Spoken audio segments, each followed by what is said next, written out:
Stepping into higher realms. There is a path of wisdom that can change your life and raise your consciousness to new levels in a world when seeking the truth and realizing your inner strength is more important than ever. This spiritual journey reveals to you the skill of conscious living and how your reality is shaped by every word, thought, and emotion. It's a remarkable journey to unlocking your potential, conquering obstacles, and creating a harmonious, purpose-driven life. When you walk this road, you'll find the creative power within leading you on a trip lit by both contemporary truths and age-old wisdom. Every step is a chance to develop, recover, and change. You'll discover how to steer clear of mental pitfalls, comprehend the meaning behind your soul's language, and create a reality that is the best representation of who you are. This is a journey toward authenticity, joy, and enlightenment, a venture that redefines what's possible and invites you to live in harmony with the universe and with yourself. With every teaching, you'll come closer to unraveling the intricate tapestry of life, recognizing how the interconnectedness of all things influences your daily experience. This audiobook is rooted in the teachings of Saint Germain's Universal Metaphysics, an essential work for those seeking to deepen their spiritual and philosophical knowledge. It brings together the wisdom of the Ascended Master, offering practices and meditations designed to help you connect with your divine presence, the I Am. Discover how powerful decrees and spiritual exercises can transform your life, fostering peace, harmony, and personal fulfillment. Perfect for spiritual seekers, this book will guide you on a journey toward greater understanding and spiritual growth. Lesson 1. Unveiling the Invisible. Each individual possesses a unique level of understanding and acceptance of certain truths. They believe in some things and reject others, unable to accept them. This level of understanding and acceptance is the state of consciousness, gradually shaped through experiences as a result of free will. The level of consciousness is like a ladder with many steps, and all human beings on this planet are positioned on one of those steps, either higher or lower, depending on their attained level of comprehension, which is their truth. In the spiritual realm, there are many paths to achieving inner evolution: philosophies, religions, esoteric schools. These are all different levels that are necessary and should be respected. A metaphysician always behaves with understanding and tolerance, avoiding arguments or disputes over religious or spiritual matters. They do not criticize or believe themselves to be better, smarter, or wiser than others. It is crucial to understand the concept of the ladder and the levels of consciousness as steps for living in peace with others and avoiding the pitfalls of spiritual pride, which might lead to looking down on what seems inferior. In this context, there is no such thing as inferior or superior. These are internal levels that are surpassed through greater understanding and personal effort. Metaphysics means beyond the physical, beyond the material world and concrete realities. Metaphysics teaches truths that exist but are not seen. Yet, despite being invisible, these truths produce certain results, because from that invisible world comes the visible, the source of all that manifests. For example, energy is not in the motor we see but comes from the invisible, and yet it is accepted as a concrete reality. Many truths exist but cannot be seen or touched. Normally, we believe in and accept a series of invisible phenomena, like electricity, magnetism, heat, life, and love. All of these are unseen, just like the ideas that produce material forms. There are other realities beyond what we see and touch. They are much more important and transcendental, and we must know them to free ourselves from many dangers and difficulties common in the ignorant world. The truth will set you free. Therefore, it is necessary to know and understand in order not to fall into unhappiness. Occultism is a type of spiritual teaching that has been called a cult because it had to remain hidden in the past, accessible only to the most sincere seekers due to the frequent persecution born of ignorance and fanaticism. You know that in this Aquarian age, occultism is being uncovered due to the very progress of humanity. The avatar of the new age, the Ascended Master Saint Germain, gave orders for these truths to no longer remain hidden, for there is no reason for secrecy in the Age of Light. Thus, the instruction is given to all who wish to hear it, without any distinction, payment, hidden initiations, or mysterious silences. The veil of mystery has fallen. There are no more secrets, for all possess the truth, and everyone has the intelligence to comprehend it. The metaphysical level you are on. Metaphysics has many expressions that are different levels of understanding and truth. All spiritual knowledge that has surpassed the religious level is metaphysical. You know that there are serious and sincere metaphysical schools like the Rosicrucians, the Freemasons, the Gnostics, the Spiritualists, and now even the scientific level of parapsychology. All these metaphysical levels should be respected because they are necessary, since each person places themselves according to their vibrational level and understanding of the truth in the place most conducive to their continued progress. We metaphysicians who are here belong to the Saint Germain Brotherhood, which is the highest spiritual level currently on earth, as it has been directly projected by the avatar of the New Age, the Ascended Master Saint Germain, from the high spheres of light through Conny Méndez and duly prepared channels. Faith in the invisible. To advance in the light, faith is necessary in both the visible and the invisible. However, a metaphysician strengthens their faith through the verification of results. Anyone who remains in the teaching with a mind full of skepticism and frequent doubts will achieve nothing, because faith is needed to move mountains, as the Bible says. It will not be blind faith, but one based on knowledge and the practice or verification of results. By their fruits you shall know them. Everything is known by its fruits. The new thinking must be generally accepted, as it is urgently needed now. Change cannot be imposed, but must be gently sought by each individual and accepted within themselves. Dogmas and ostentatious rituals that impress from the outside are no longer necessary because spiritual awakening and progress in evolution come from within and not from the outside. Nothing changes externally if it has not first changed internally. Among the fundamental truths that liberate from suffering are the following. Everything is generated in the mind. Man creates his own destiny, the conditions of his life, his misfortunes, his joys. Everything is his own doing. God is not in the clouds, but in the heart of every human being. There are no sins, only mistakes that can be corrected. There is no eternal hell. You must set your mind positively if you want your life to improve and leave behind the old world of suffering and limitation. Today is the day of a new beginning. Today is renewal. Everything comes from the eternal present. Lesson 2. A journey through the teachings of Saint Germain. The Saint Germain Brotherhood represents a profound spiritual level that you have now connected with, requiring a heightened state of consciousness to grasp its teachings. This is the most advanced instruction currently available on the planet, projected directly from the realms of light by Saint Germain and the Ascended Masters of the Great White Brotherhood. These masters, including the revered figure of Jesus, have been the spiritual governors of Earth for centuries, guiding it with conscious direction.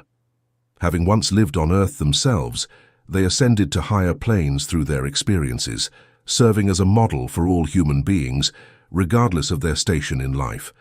Today, these masters no longer take on physical form due to the laws of evolution, yet they continue to serve and guide from above with unwavering love. Saint Germain conveyed these teachings through Conny Méndez, a woman born with the special mission of spreading this wisdom, a task she fulfilled flawlessly until her passing on November 26, 1979, in Miami. Her legacy endures in Venezuela, where her work has had a profound impact, and her writings have been disseminated globally. Conny was not only a teacher, but also a composer, writer, artist, and a beacon of light, who dedicated her life to making these spiritual truths accessible to all. Conny's approach was to demystify occult knowledge, expressing these truths in simple terms that anyone could understand and apply in daily life. She founded the Saint Germain Brotherhood spiritually in 1945 in Caracas, a legacy that continues to thrive, preparing the planet for the significant changes ahead and uplifting as many people as possible. This new phase of growth and expansion has already borne remarkable fruit, with teachings offered freely through talks, bulletins, books, and songs. The instructors work selflessly, with no desire for profit, and the teachings are shared without the need for rituals, ceremonies, or any formal obligations. Participation is voluntary, driven solely by the individual's inner calling. The Saint Germain Brotherhood honors all levels of consciousness and refrains from engaging in conflicts or disputes, especially on matters of spirituality. Students are regarded as disciples of the light, entirely separate from practices like spiritism, witchcraft, or black magic. The Brotherhood is not a religion, rather, it is a spiritual community based in Caracas, where students of metaphysics elevate their consciousness, improve their lives, and free themselves from past burdens, primarily through the consistent application of the law of mentalism, which teaches that everything originates and is created in the mind. The teachings of the Brotherhood are practical yet profound, focusing on individual transformation as the key to broader change. Becoming a member requires no formalities, no registrations, fees, or identification cards, only a genuine interest in the teachings and regular attendance at the freely offered lectures.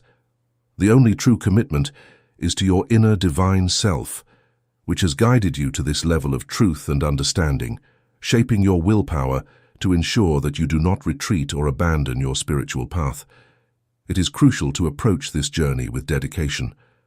While there are no strict commitments, certain practices are encouraged: attending classes punctually, regularly applying the teachings in daily life, and remaining vigilant against distractions. Neglect can disrupt your progress, as absences create gaps in understanding and hinder growth. The teachings are gradual, and continuous effort is required to achieve real progress. Interference is a common challenge for students of the light, as negative forces often try to divert their focus away from the spiritual path. Recognizing these disruptions and choosing the light over external appearances is essential.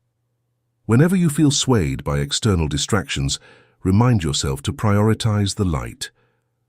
Attend your classes, practice the teachings, and you will find that external difficulties gradually diminish and disappear. You are the master of your world, and by holding fast to the light, you can overcome any challenge that comes your way. Lesson 3. The keys to creating your best life. Mastering the art of living is an essential skill, yet so many people struggle to find peace and happiness in their daily lives. Everywhere you look, on the streets, in offices, on public transportation, there are faces marked by tension, worry, and fear. Few are the faces that radiate joy, contentment, or hope. This widespread unhappiness stems from a failure to learn how to live properly and how to overcome challenges without being consumed by them. Instead, many focus on negativity, magnifying their problems and allowing them to dominate their lives. The art of living isn't something taught in schools or universities.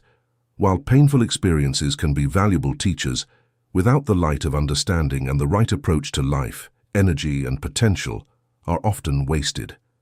This misuse of life's powers, particularly thought, emotion, and speech, leads people into bitterness, suffering, and avoidable problems. The world we inhabit has long been a place of learning through hardship, where souls come to repay their debts to life and grow through experience. Earth is a classroom within the cosmos, a school where essential lessons for personal evolution are taught. Until now, this has been a world marked by karma and suffering, but with the dawn of the age of Aquarius, the light has begun to shine more brightly. This new era offers infinite opportunities for individuals to rise above misery and reach higher levels of consciousness. The current influx of light to the planet is unprecedented, signaling the end of an old cycle and the beginning of a new one. Earth must now ascend to a higher level, along with all its inhabitants. We are part of a solar family, and the time for our collective graduation has come, even though we have lagged behind for millennia. In learning the art of living, we begin to understand the correct use of the powers bestowed upon us: thought, feeling, and speech, among others. These faculties are given to us by the Creator, not as physical likenesses, but as spiritual powers that must be developed through our own efforts. Just as a seed contains within it the potential for a full-grown plant, so too does each human being possess the potential for greatness, which must be cultivated over time with knowledge, experience, and persistence. One of the greatest powers given to humanity is the power of speech, a creative force that, when combined with thought and emotion, shapes our reality. The words we speak have the power to construct our lives, whether for good or ill. Misusing this power leads to conflict, suffering, and unhappiness. Yet we are not victims of circumstance. We are the creators of our own lives. The challenge lies in realizing this power and using it wisely, rather than becoming enslaved by external influences. In order to effectively harness the power of speech, one must always talk positively and refrain from using hurtful or destructive language that could hurt oneself or other people. Words have the ability to accomplish both good and evil things, making them strong like a two-edged blade. The words we choose to say have a profound impact on our lives, so it's critical that we make deliberate use of this ability to communicate positively and constructively to those around us. The mind's capacity is equally important. Everything is thought, and we become what we believe, according to the law of mentalism. Since our thoughts create our reality, it is essential to master them. We must make sure that the output of the mind is constructive and positive, just as it is a factory that consistently generates real results. The implications of our ideas materialize even if we are unaware of this power's existence. To succeed and find fulfillment in life, one must so master the mind and all of its power. The secret to mastering the art of living is to develop mental and verbal control and to steer them toward constructive goals. By doing this, we can change the course of our lives, get over obstacles, and manifest our greatest potential. Lesson 4. How thought and emotion shape your reality. Thought and emotion are two powerful tools that form the foundation of creative power. Everything in the world originates from the combination of thought and emotion. Thought carries the mental blueprint or image projected by the mind, and when a thought is strong, the atoms that form material substances gather around this image. Finally, the force of emotion breathes life into the idea, transforming it into a tangible reality. Nothing in the visible world exists that wasn't first conceived and felt before being realized externally. It is crucial to control emotions and keep them in harmony. Otherwise, uncontrolled energy can flow through them, causing chaos and destruction to both oneself and others. Negative emotions like anger, revenge, hatred, envy, selfishness, and resentment must be avoided, as they disrupt not only your life, but also the lives of those around you. Every negative emotion generates distress and destruction, leading to separation where love should be. Emotion plays a significant role in manifestation, carrying the greatest potential energy to bring things, good or bad, into reality. Thoughts materialize ideas because they are a dynamic energy capable of bringing things and conditions into existence. Your work, love life, marriage, success or failure in business, physical appearance, health, and economic and social circumstances, all of these have passed through your mind before becoming reality. They have been conceived, accepted, and believed, either in this life or in a previous one. If you don't believe in something or accept it, it can never manifest in your personal world. As you think, so you will be, and so you will live. Your concepts and beliefs about yourself and others have created everything you are and experience. Understanding that you hold this power and knowing how to use it constructively is essential. From this moment, you can begin to build a better life, achieving success and triumph through the proper use of mental power. Thoughts are the cause of everything that exists, and the conditions we experience are the effects or tangible realities in our physical lives. Tomorrow, we will become what we think and believe today. Each person creates their own world through their mind and emotions. The creative mental power is like a bow and arrow, aimed directly at its target. The mind is the bow, thought is the arrow, and emotion is the force that propels the arrow toward its target, leading to materialization and manifestation. When we think, a magnetic current emanates from us, similar to a beam of light that can influence others powerfully and reach great distances without limits. The thoughts of others can have a strong impact, especially when projected with great force, capable of overcoming any resistance from the receiving mind. This applies to convincing others, but if forced, It brings karmic consequences for violating free will. Thoughts are our creations, fulfilling the purpose for which they were made.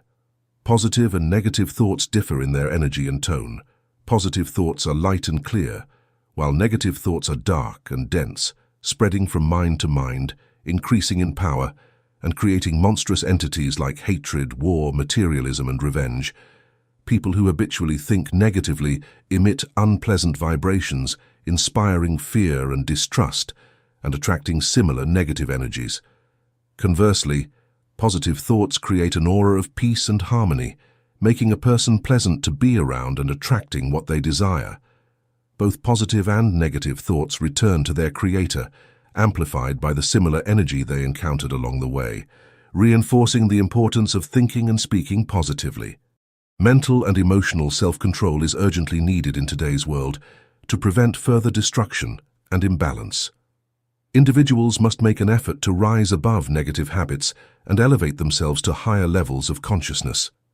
This can only be achieved through conscious self-control of thoughts and emotions, disciplining the ego, the outer consciousness.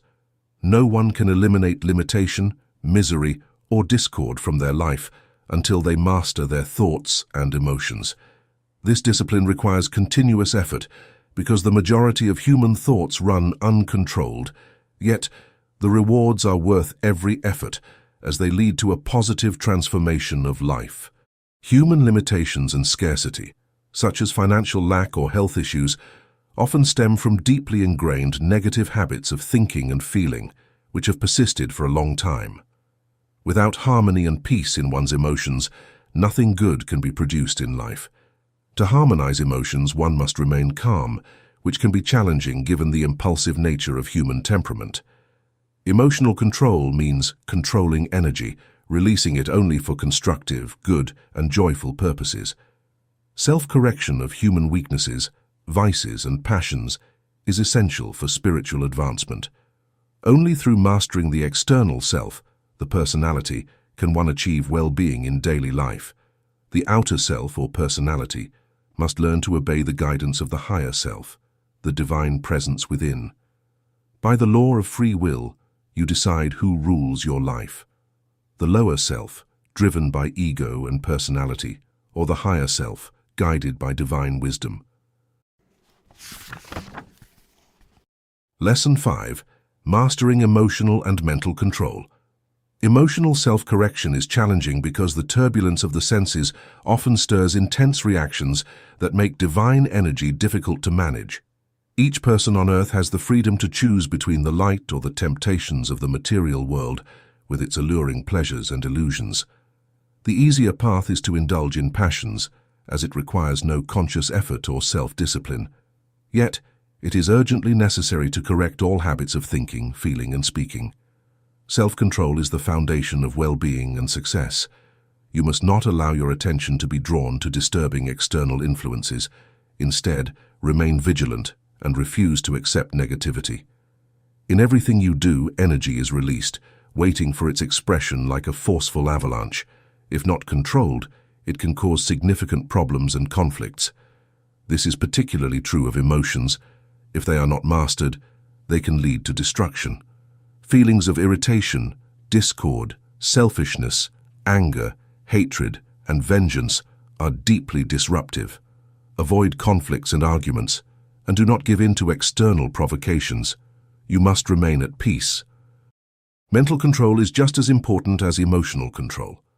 Do not accept thoughts of discord, hatred, fear, or anything else that is negative or harmful. Instead, open your mind to new, positive, and happy thoughts.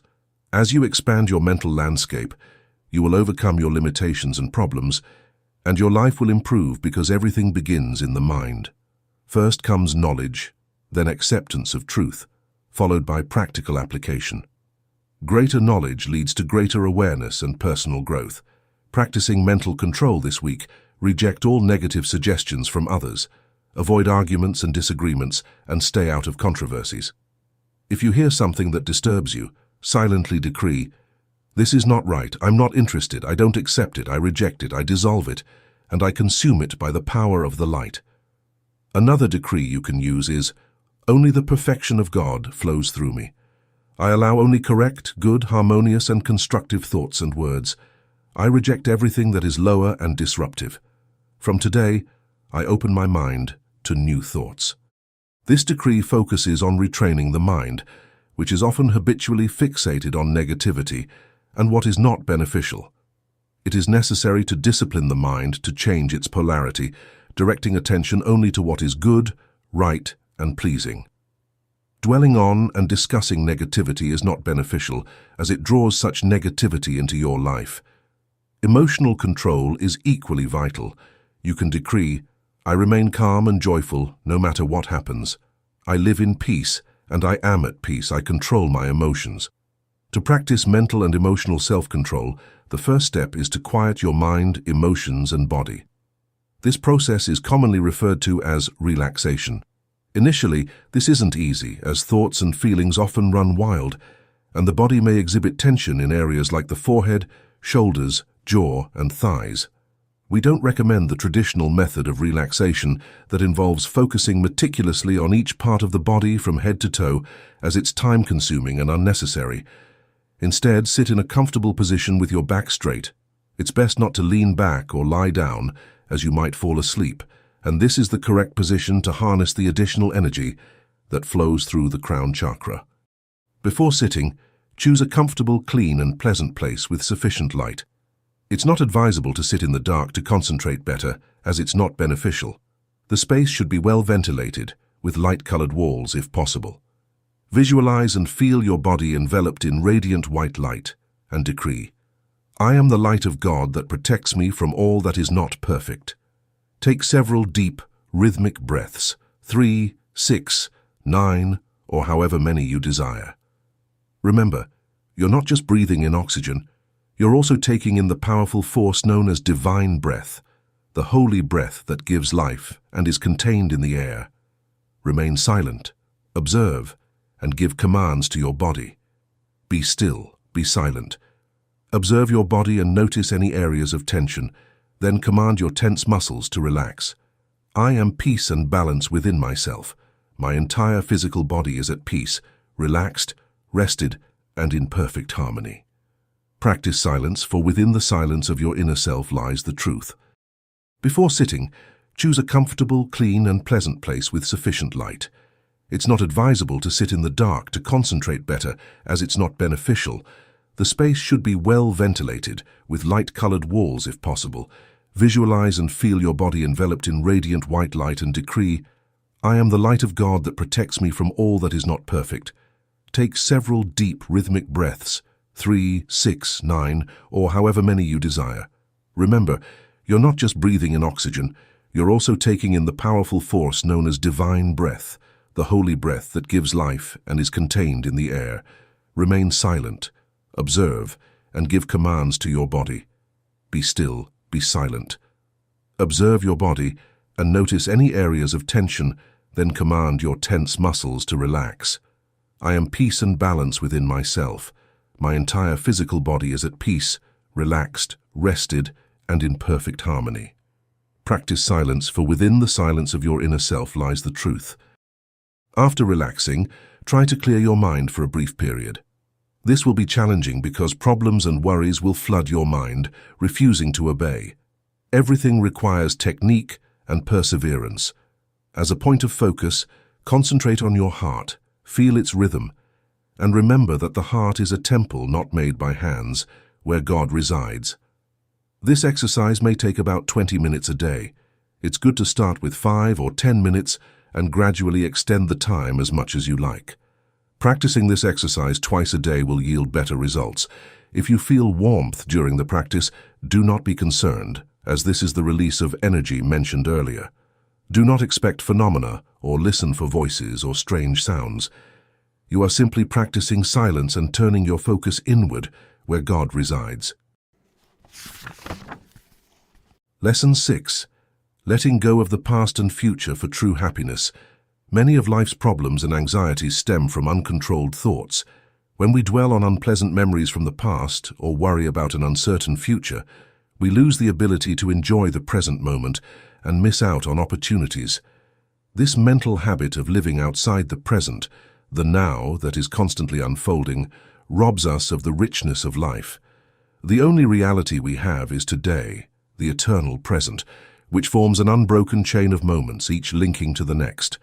The right way to live is to embrace today, to fully experience the good that life offers in the present moment. Today is our greatest treasure, holding the tools to shape the future. How we live today determines whether we succeed or fail tomorrow. The past is gone, dead, and irrelevant, and the future doesn't yet exist. Therefore, it is pointless to dwell on what has already passed. In whatever you do, focus your thoughts on the present task and do it to the best of your ability. Worrying about tomorrow or reliving yesterday is a waste of time. The harmful habit of reliving the past is particularly detrimental. As humans, we exist in the present and nothing else matters. Remembering past events, whether joyful or painful, is not beneficial. Recalling happy times can bring feelings of nostalgia and longing, while reliving misfortunes revives the pain and suffering associated with them. Where you place your attention, energy flows, and whatever you focus on will grow in power. By repeatedly revisiting unpleasant memories, you give them strength, allowing them to disrupt your current life. Discipline your mind and emotions to break the habit of dwelling on the past. Instead, invoke the power of forgiveness and the cleansing energy of light to dissolve and release all undesirable memories and experiences. Painful memories serve no purpose. Giving too much importance to personal problems and hardships is a form of pride and selfishness. Complaining and dwelling on a painful past attract negative energies that can cause further harm. After indulging in these conversations, people often feel drained and burdened, creating a toxic environment that fosters negativity. The habit of complaining is particularly harmful. It creates a negative atmosphere and leads to what people often call bad luck. Those who frequently lament and blame others for their misfortunes rarely find happiness. They continuously attract negative forces and unfortunate circumstances, often falling ill as a result. This happens because words carry the seed of resentment, and a resentful person is never truly happy. It is essential to free yourself from past memories by ignoring them and refusing to give them attention. Blaming others, whether it be life, governments, or politics, is futile and only breeds more resentment. Complaints and laments about how hard life is, how difficult it has been to succeed, or the irresponsibility of others lead only to personal failure. Another harmful habit is dramatizing situations. Those who exaggerate negative events always focus on the bad, amplifying it to the point of distressing everyone around them. Dramatizers are often pessimistic, fearful, and live in a state of torment. They are a burden to others and are generally avoided because of their negativity. Dramatizers create serious problems in social, family, and work environments. The tendency to generalize, another form of dramatization, is a widespread habit where isolated incidents are blown out of proportion and treated as universal truths. This is evident in common sayings like, "All men are untrustworthy," or "There's never enough money." Dramatizers are often sad, insecure, and lonely, weighed down by the heavy energy of accumulated sadness. Do not torment yourself with thoughts of the future, as this only creates unhappiness and causes you to miss out on the joys of life. The root of this mental attitude is fear and personal insecurity, a lack of spiritual fulfillment that comes from not recognizing the divine presence within us. Without invoking this inner power, we are left with nothing but limitations, suffering, and discomfort. Many people live in fear of the future, worrying about everything from their own mortality to financial security, hoarding resources out of a sense of scarcity. The path to true peace and happiness lies in letting go of the past, embracing the present, and trusting in the divine power within you. Lesson 7. From suffering to spiritual triumph. We are not meant to be mere playthings of fate, tossed around by life's circumstances. Our destiny is not to suffer or endure pain for its own sake. Life is a school for most, teaching us through the lessons of experience, and for the spiritually curious it becomes a university where we seek deeper understanding and wisdom. One truth is certain: We are all here to learn in this cosmic classroom that is Earth. Nothing that happens to us is by chance.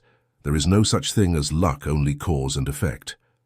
As we learn and grow each day, we elevate our consciousness, gaining the ability to see beyond the limitations we've imposed on ourselves. Through difficult experiences, we gradually awaken spiritually, shedding the state of unconscious existence. It is not true that we must resign ourselves to pain and suffering, as some religions or misguided beliefs would have us think. God's desire is for us to be happy, healthy, and full of joy, to thrive and live with contentment. The negativity and sorrow in life are products of human ignorance and error. Ignorance leads to the greatest calamities, and without wisdom one feels forced to accept misfortune. But this is not God's will. Wherever you are now, whatever your circumstances, rise up and look toward the heights. That is your destiny, the one God has given you, to reach for the stars. The present moment is where all begins and where all is possible, for time is eternal and limitless. We are not born to suffer. Everything can be improved, regenerated and transformed, just as the body heals and regenerates under medical care. Every human being has an immense capacity for regeneration at any time or place in life, as long as they desire, intend, and strive for it. This is because God resides within your heart, as divine presence and energy, the greatest power in the universe, capable of achieving anything. Know the truth, and it will set you free. Work with this truth, make it your own, lift your will and raise your eyes. You will no longer be defeated or dormant, for within you resides the I Am that has existed for millennia, the name of God, the reason behind all challenges. While we live in this world, we will encounter problems and obstacles because we are on the path to perfection, which is our glorious destiny. Until we align ourselves with the divine plan of perfection that governs the cosmos, suffering will result. No one can align with the divine plan or rise above the lower aspects of life without sufficient wisdom and knowledge of eternal truths, which are the driving force toward the perfection that everyone is entitled to. Thus, as a well-known spiritual principle states, know the truth, and it will set you free. Free from what? From all discomfort, difficulty, and problem. Problems are valuable tools for our perfection, for it is through personal effort that we sculpt our own image and shape our destiny, for better or worse. Nothing happens by accident or as a punishment from God. This is a lie. Everything occurs either to be regenerated if it is negative, or to be strengthened and celebrated if it is positive, and mainly to be overcome through wisdom and experience. Nothing grows without effort, not even plants, which are living beings striving for perfection. Nothing is given to us without effort. Everything must be personally earned through our own hard work, supported by the divine presence within us. We have the freedom to choose, as there is a sacred law respected throughout the cosmos called free will. This law allows us to choose our desires and actions. It does not prevent us from choosing the wrong path, nor does it grant wisdom automatically. It merely offers the freedom to go where we wish, even if it means falling into pitfalls. We are free to make our lives what we want, for better or worse. This is our sovereign right, and nothing can take it from us. Free will gives us the power to live according to our desires and to choose from the circumstances we encounter. But we must be careful and alert, using our vital energy wisely and responsibly. We will be held accountable for our choices before the karmic tribunal of life. It is crucial to guard our thoughts, feelings, and words because, as we already know, what we think, feel, and speak will shape what we have, possess, and enjoy. We are not toys of fate. Each of us has the freedom to create our own conditions in life. We are captains of our own ships, not helpless vessels driven aimlessly by a blind force. However, out of ignorance, we often create our destiny recklessly and irresponsibly, scattering our lives with misfortunes and calamities, unaware that we hold the tools of creation in our own hands. We create severe karma that we must repay in future lives, but there is always time to correct our mistakes and make things right within the eternity of life, where everything can be healed. No one is a drop of water pushed by the waves without direction or purpose. That drop of water is part of the vast ocean, and holds within it the living powers of the Divine Father. You are not a leaf drifting in the wind. The power is within you. Use it, but do so consciously, in a good and constructive way. The misuse of power brings disaster, while its proper use brings goodness and joy. Lesson 8. Understanding the body as the instrument of the Spirit. The Spirit, that divine and immortal essence, seeks to express itself in the physical realm with the purpose of evolving and gaining experience. For this reason, it needs a body, the perfect instrument to fulfill its purposes. This body made of flesh is dense and has limited awareness of the higher spiritual dimensions, yet it is wonderfully equipped with everything necessary for this world: a head for thinking, hands for doing, feet for walking, eyes for seeing, and a heart for feeling. Nothing is missing in this remarkable machine, driven by the divine energy that is life itself. Well-tuned and resilient, it withstands the challenges of existence with strength and power. Like any tool or machine, the body requires care, nourishment, and cleanliness. Mistreatment, excess, and neglect lead to its deterioration, ultimately resulting in what we call death.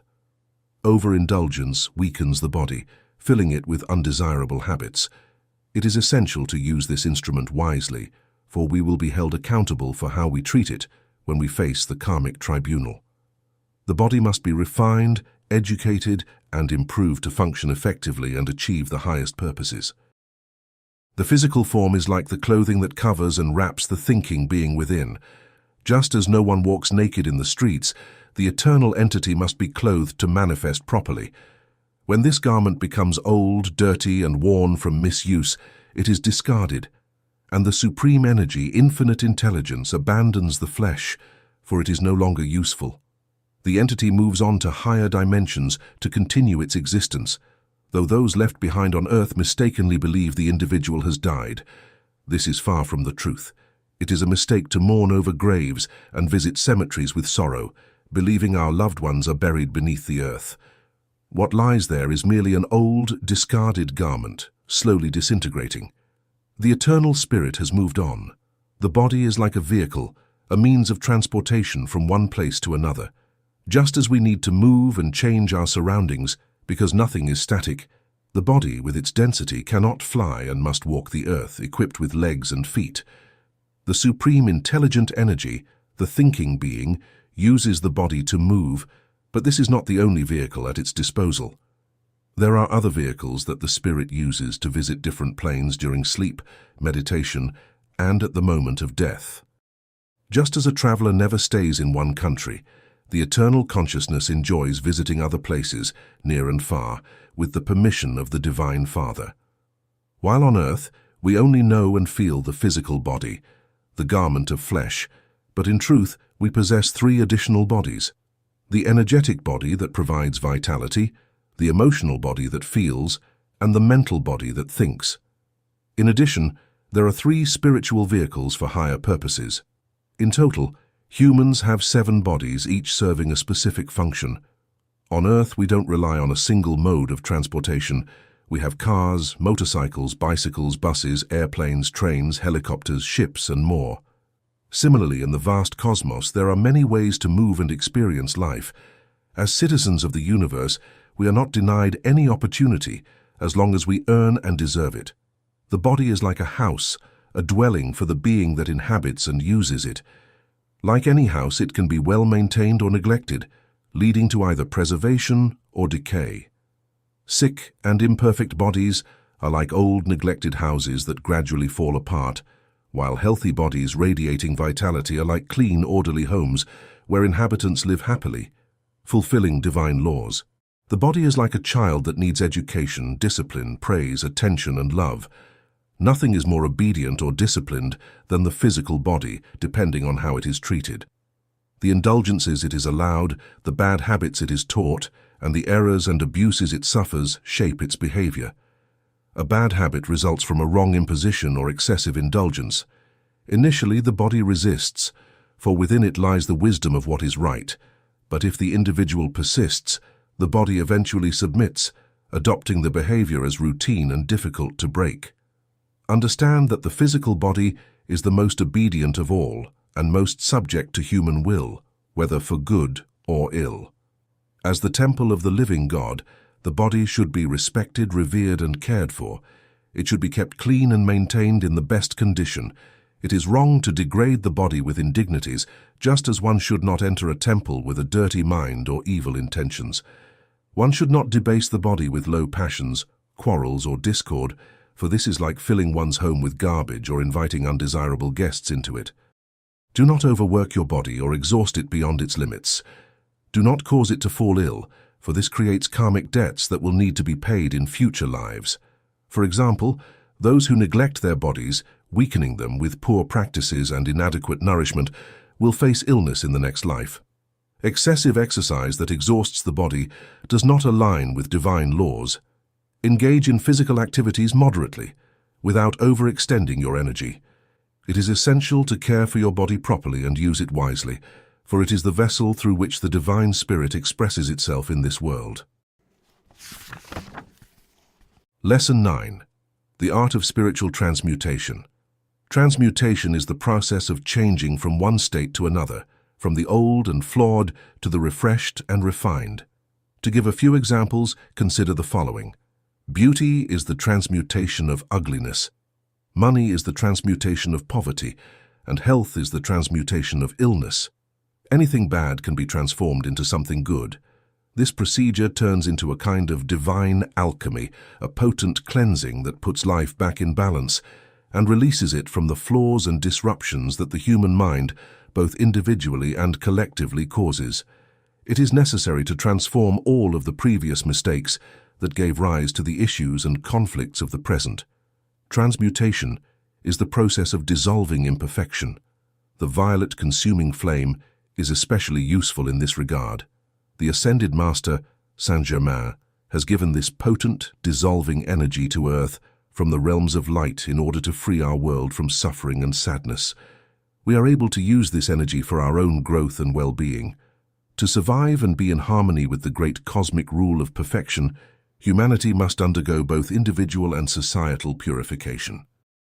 The laws of cause and effect, or karma, ultimately destroy anything that consistently strays from this cosmic law, because it is incompatible with the divine design of perfection that underlies the universe.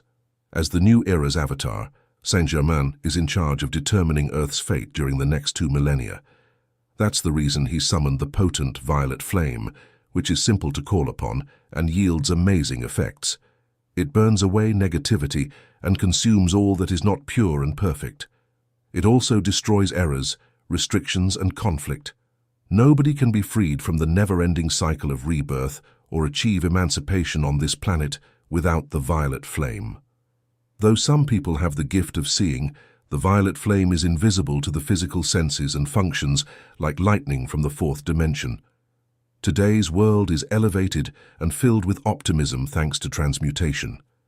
It transforms whatever it comes into contact with instantly, much like fire.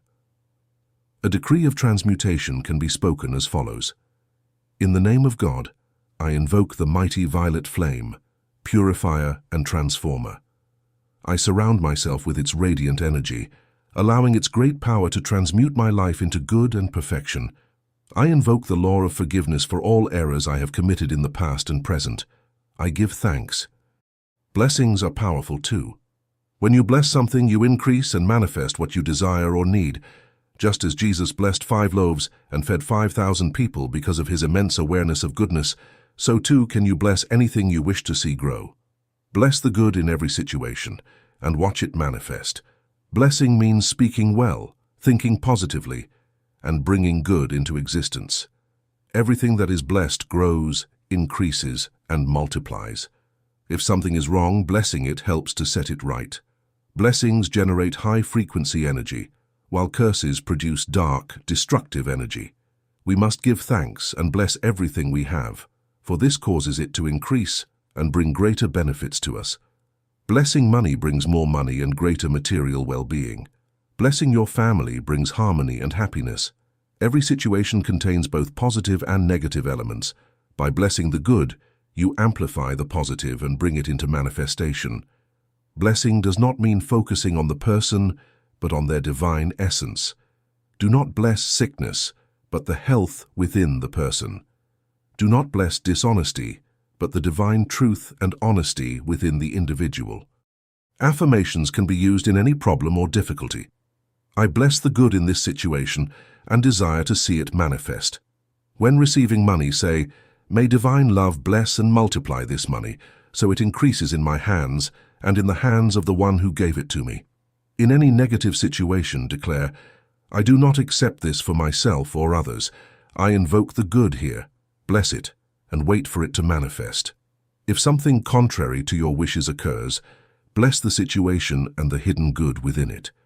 Know that everything happens for a reason, and what is given is for the best, while what is withheld is not meant to be. Reject the negative. Accept only the manifestation of good. Anything bad in your life must dissolve. In any confusing situation, bless the good within it, knowing that all things contain good. Lesson 10. The key to spiritual growth and harmony. The first law of creation, the law of mentalism, is so crucial that without knowing and practicing it, no one can make progress on the spiritual path. Despite sincere efforts and deep study, without the continuous application of this law, students will find themselves stagnant and unable to move forward. It's surprising how even dedicated and seemingly advanced spiritual students misuse their words and energy, especially when it comes to criticism. They may expose the flaws of a close friend, engaging in the negative habit of pointing out faults and imperfections, things that in truth are mere appearances of the lower self, not the divine reality within. Every person is perfect at their core, as their divine self is perfect. The illusion of imperfection fades away in the light of truth, and this truth liberates us from all that is troubling. When we refuse to give power to negativity and refuse to even see it, we rise above it. It's all a matter of focus. Our attention goes where we direct it, and there it lingers, producing either good or harm. Negative comments are the source of many problems because they reinforce what is wrong, worsening the situation, dividing people, and creating difficulties. Such negativity forms a dark cloud that poisons the atmosphere, which is why students who fail to practice the law of mentalism do not progress and cannot free their lives from challenges. When conversations are laced with criticism, gossip, and judgment, they cause significant harm. It's like a powerful bomb hidden away, waiting to explode unexpectedly. For this reason, cut off negative comments immediately and don't allow anyone around you to engage in them. Unity must be maintained on all levels. This is vital for anyone on a spiritual path.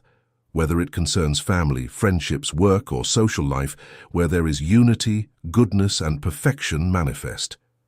But where disunity arises, separation follows, opening the door to negative forces that destroy and disturb. A family that remains united can withstand any trial, no matter how severe, and emerge victorious. Unbreakable friendships are invincible. Love is the force that unites, and the energy of love is both powerful and victorious. When someone loves another, they overlook flaws. But the moment they begin to notice imperfections and, even worse, discuss them, division soon follows. Friendships end, relationships crumble, families break apart, and people turn against each other.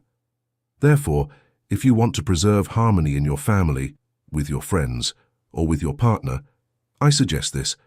Imagine putting on rose-colored glasses to see only the good in everyone. Because as soon as you start focusing on the negative, you energize it, attract it, and build a wall that leads to separation. And once that wall is up, the forces of discord can easily enter and cause trouble. We all have flaws, but these are not the truth. These disturbances are mere appearances that vanish in the light of truth, which sets us free from problems and brings harmony and happiness. The moment you start seeing faults in others, problems will begin to arise in your life and theirs. This is the natural result of the law of cause and effect. By focusing on the negative, you unconsciously allow yourself to be drawn into it. When you notice someone's faults and then discuss them with others, you're not helping. You're actually making it harder for that person to overcome their challenges by sending them negative energy, which only strengthens the problem. Always look for the good and perfection in everything. This is a key spiritual principle that yields remarkable results. It calms the mind and lightens life. Those who focus on the good, regardless of what the eyes may see, are sowing seeds for a positive future. However, you must stay vigilant because our eyes are often drawn to what is wrong, to what doesn't harmonize, a deeply ingrained habit. As Conny Méndez says, look for the good and it will be given to you, because you attract what you focus on. But if you fixate on the negative, you'll draw that into your life as well, and it will stick to you, growing even larger. Attention is like a magnifying glass. When you focus it on something, it intensifies whatever is there, just as a magnifying glass can concentrate sunlight on dry grass and start a fire. Everything appears larger under a magnifying glass, and the same happens when you focus on the flaws and negatives. They grow and become more problematic. Control the power of your attention and never let it wander aimlessly. Remember, attention is a great power, and you must always use it wisely.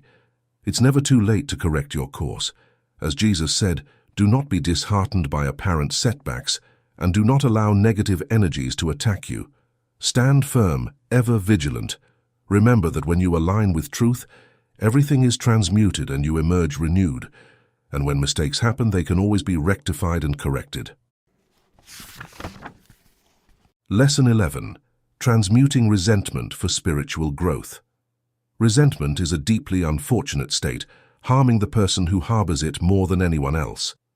According to the law of return, everything we project outward from within eventually comes back to us, magnified, feeding on similar thoughts and returning to the mind and body, poisoning the very temple of our being. No one who harbors resentment against another person, situation, or place can live in peace. It saps joy, drains enthusiasm for life, and often manifests in unexpected physical ailments that are difficult to control. Resentment sours life, ages it prematurely, and breeds illness. Inside, it festers like a wasp's nest, ready to burst forth in unpleasant ways. All resentment must be transmuted, whether it's directed at people, circumstances, or things. Without this purification, no one can make spiritual progress. Resentment is paralyzing, keeping us stuck, because it's a lesser form of hatred, devoid of love, filled with judgment and condemnation. Those who judge others harshly lack understanding, tolerance, and love. Like a wasp's nest that can invade and attack, resentment must be rooted out completely, which can only be achieved through thorough transmutation.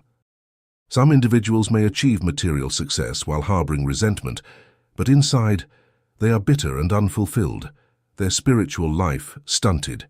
Just as a room filled with black smoke becomes dark and oppressive, so too does a person's spirit when resentment is allowed to fester.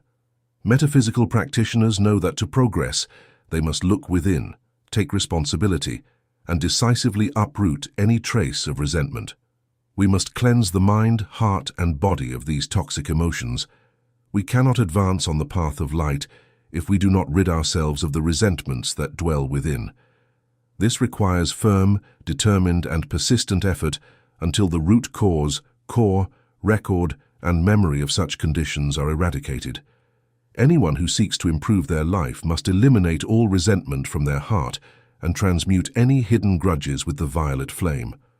Otherwise, even if they achieve material wealth, their life will become a disaster. It is crucial to understand and to forgive ourselves and everything that requires our forgiveness. There are vast clouds of resentment in the atmosphere, accumulated from human thoughts and emotions, spreading from mind to mind. But those who understand the laws of metaphysics and are well-trained have nothing to fear. As long as they maintain peace in their hearts, keep their minds clear, and avoid resonating with lower vibrations, they will always be safe.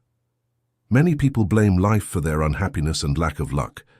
Some believe that the city or country they live in is to blame for their mediocrity or inability to progress. Others blame their jobs, bosses, or colleagues for their troubles, even going so far as to hold objects or material possessions responsible for their personal misfortunes. This mindset is a grave mistake. It solves nothing and only worsens the situation. It's essential to recognize that each individual is solely responsible for their own problems and difficulties, rooted in their errors, misconceptions, and misguided beliefs. People who harbor such resentment are unlikely to prosper, as their hearts are poisoned by the very feelings that hold them back. Every individual should be grateful for the many opportunities and blessings life offers. Blaming life for one's struggles and viewing it as a karmic burden will never lead to happiness.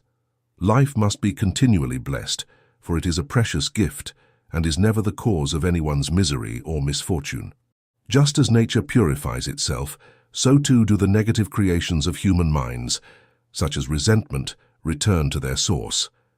These energies, once released, go into the atmosphere, but nature, charged with imperfection, sends them back in a natural purification process.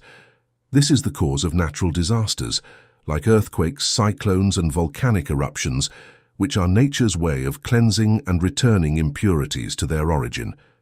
Just as we bathe or clean our homes to rid ourselves of dirt, nature cleanses itself of the contamination caused by discordant human thoughts and feelings, restoring its divine purity. In the same way, resentment harms only the person who feels it, not the one it is directed at. It is never wise to keep any form of resentment in the heart. Lesson 12. The true nature of love. If you love something, set it free. If it comes back to you, it's yours. If it doesn't, it was never meant to be. What is love? Love is undoubtedly a sublime feeling, an emotion that arises from within and moves us to give selflessly. In a metaphysical sense, it is also a pure, selfless energy that drives us to offer, serve, and seek the happiness of others without expecting anything in return. Love spans many aspects and is not limited to romantic relationships, which is often the common understanding of the term. What we often consider as love in this world is merely the outermost layer, the surface of a much deeper and more profound principle that every human being must strive to fully embody. Love extends beyond familial ties, marriage, friendship, or passionate devotion to knowledge, art, or science. True love encompasses a broader and fuller spectrum, including love for life in all its forms, animate and inanimate. Once this love is fully realized, there is no longer a reason to remain in the physical realm or to reincarnate here, for one has then achieved ascension to higher levels of existence. True love must be free from selfishness, possessiveness, legal entanglements, and the chains that bind and enslave egotistical passions. In the give and take of relationships, there is often more self-interest than genuine love. When love is tainted by selfish desires and possessiveness, it loses its sublimity. Possessive love destroys its own roots because love is freedom. It is a generous and liberating force that cannot thrive in the oppression of possessiveness. Those who try to possess others, believing them to be their property, may say they love them, but in reality, they haven't yet learned what love truly is. Beneath their actions lies a disguised selfishness, which is why they impose conditions and cause others to suffer. They often claim, "I do this for your own good," or "it's the best for you," but in truth, it's only for their own benefit. If you want to destroy something, try to control and monopolize it, and you will see how it gradually withers away like a candle burning out in silence. Consider the example of a rose. If you cut a rose and hold it in the palm of your hand, then close your fingers to trap it, you inevitably destroy it. Its thorns will prick your hand, just as possessiveness generates rebellion in those being controlled, a rebellion that may erupt violently at any moment. Those who live under the control of others are often sad, unhappy, and bitter. Even if they have resigned themselves to their situation, they are like prisoners in a cage, ready to escape at the first opportunity, leaving their oppressors behind. Their submission is forced, and this fate awaits jealous spouses, overbearing parents, and possessive friends. Eventually, when the capacity to endure, the fearful respect, or the limit of tolerance runs out, they will be abandoned. Every violation of the law of love leads to suffering. That's why we say, if you love someone, whether it's your child, partner, or friend, let them be free. Only in freedom can love truly live and grow, unburdened by the chains of selfishness. Don't impose your will on others, don't dictate their actions or behavior, and don't restrict them beyond reasonable limits. Care for and protect your love, but don't control it with a heavy hand if you don't want to lose it. To preserve your love, you must respect the will and nature of others, their preferences and ideals. Don't look down on anyone, thinking yourself better, for no one is perfect, and freedom is a gift from God. We are all born with the sacred right to think, be and act according to our free will, and no one has the right to violate this divine law. We must understand that love without freedom isn't love at all. Allow others to grow and live as is their right. Jealousy is a subtler form of selfishness and a kind of hell because it brings immense suffering, being devoid of love. Jealousy stems from fear combined with selfishness, doubt, and insecurity, and it is always accompanied by suspicion and discord. Jealous people believe they love deeply, but they don't even know what love is. Jealousy poisons the atmosphere, making it unbearable. Those who are jealous torment and chain their loved ones until it becomes unbearable. In the end, they deserve to be left alone to learn true love through harsh experiences. A metaphysical practitioner can do much to help those trapped in this unhappy condition by applying the appropriate treatments and bringing light into the darkness. Letting go and allowing freedom. This is the key. When you release something and clear it from your mind without selfishness or indifference, you give it the freedom to breathe and live in its own way, and miracles can happen. For example, if a young woman constantly demands attention from her boyfriend, telling him how beautiful she is, he will feel suffocated and unhappy, and eventually he will leave and never return. In such cases, we say, don't torment yourself over his lack of love, because if he returns to you, he's yours, and if he doesn't, he never was. No one can take a boyfriend or partner away from someone else. There are deeper reasons at play, unseen at the surface. First, one of the two in the relationship permits it.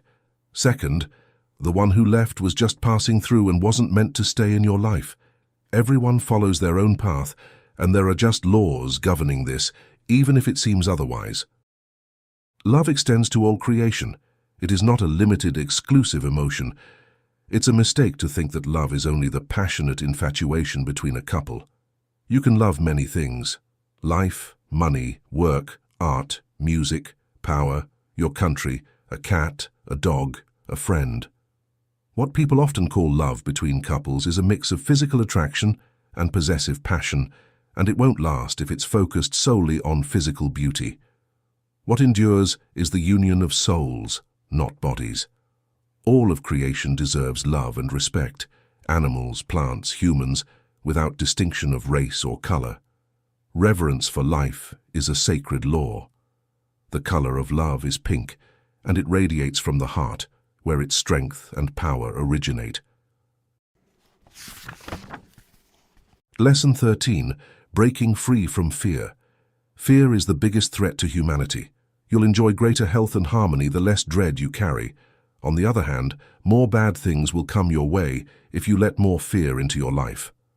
Overcoming fear is the most crucial thing humanity needs to do. You can no longer be affected by a circumstance when you are fearless, but it's crucial to keep in mind that dread frequently exists subconsciously, unseen to us. The happiness and calm you experience in a given circumstance are the best indicators that you have conquered fear in that particular circumstance. It's important to keep in mind that fear is a fake. You may observe how rapidly it crumbles if you tear it apart. An amazing thing happened in the Netherlands a long time ago. A traveling circus experienced a lion escape. A generous woman was nearby, stitching while she sat by an open window. The lion darted out of the window, sprinted past her in an instant, and dashed down the corridor into a little space beneath the stairs. The shocked woman was incensed at the muddy footprints the animal left on her shining flooring, thinking it was a donkey. Following it, she discovered it hiding in the closet, tucked in between her mop and brooms. She then struck the beast with a broomstick. The woman slapped the lion even harder, her anger growing as the shivering animal cowered deeper into the closet. 4 soldiers wearing chainmail and carrying rifles arrived at that very moment. When they caught the lion, it gently gave up, glad to be free of that dreadful woman's anger. The The woman fainted and was sick for several days after discovering that she had been thrashing a lion. This tale is a wonderful example of how fear can be discouraging. When she thought the animal was a donkey, she had total control over the situation, and the lion was afraid of her since it thought she was a strong force. But even though she was secure now, the ingrained anxiety came back as she recognized what she had done wrong. This response was influenced by a deep-rooted fear culture. Everything else in your life will fall into place if you can overcome your fear by concentrating all of your energy on doing so. Realizing the presence of God within you and the steadfast, mighty love of the divine, which, when called upon, constantly shields you from harm or danger, is the first step toward conquering fear. You need to turn this understanding into a reality. Fear is driven away and neutralized by love. According to the Bible, perfect love casts out fear, but there is no fear in love. Fear makes mistakes and draws issues into your life. Fear gives things power and draws it into your reality, so when you fear something, you will see it materialize. Fear draws what it is afraid of, as the Bible states in 1 John 4:18. He who fears has not been made perfect in love. This is also true according to metaphysical practitioners. Anything you dread will come upon you. If you fear being robbed, you will be robbed. This law is unbreakable, like a magnet. The best cure is to give up fear. Fear has no place in your life, therefore conquer it. Lesson 14. Letting go of regret. When faced with a decision, you must do everything in your power at that moment to fulfill your duty. If, later on, it turns out that you made a mistake, you are not to blame, because no one can do more than what they are capable of at any given time. Even the wisest person in the world can only act based on what they understand and believe they can do. Therefore, dwelling on past mistakes made in good faith is foolish. That inner remorse steals your peace and causes deep internal harm. Anyone can predict what might happen if they reflect and analyze the situation, but achieving truly wise foresight is challenging. What matters most is doing the best you can with what you know and believe at the time. Here's some advice. Do your best considering all the circumstances, and then let go of any worries. Metaphysical students, of course, always seek guidance from their divine presence before making critical decisions.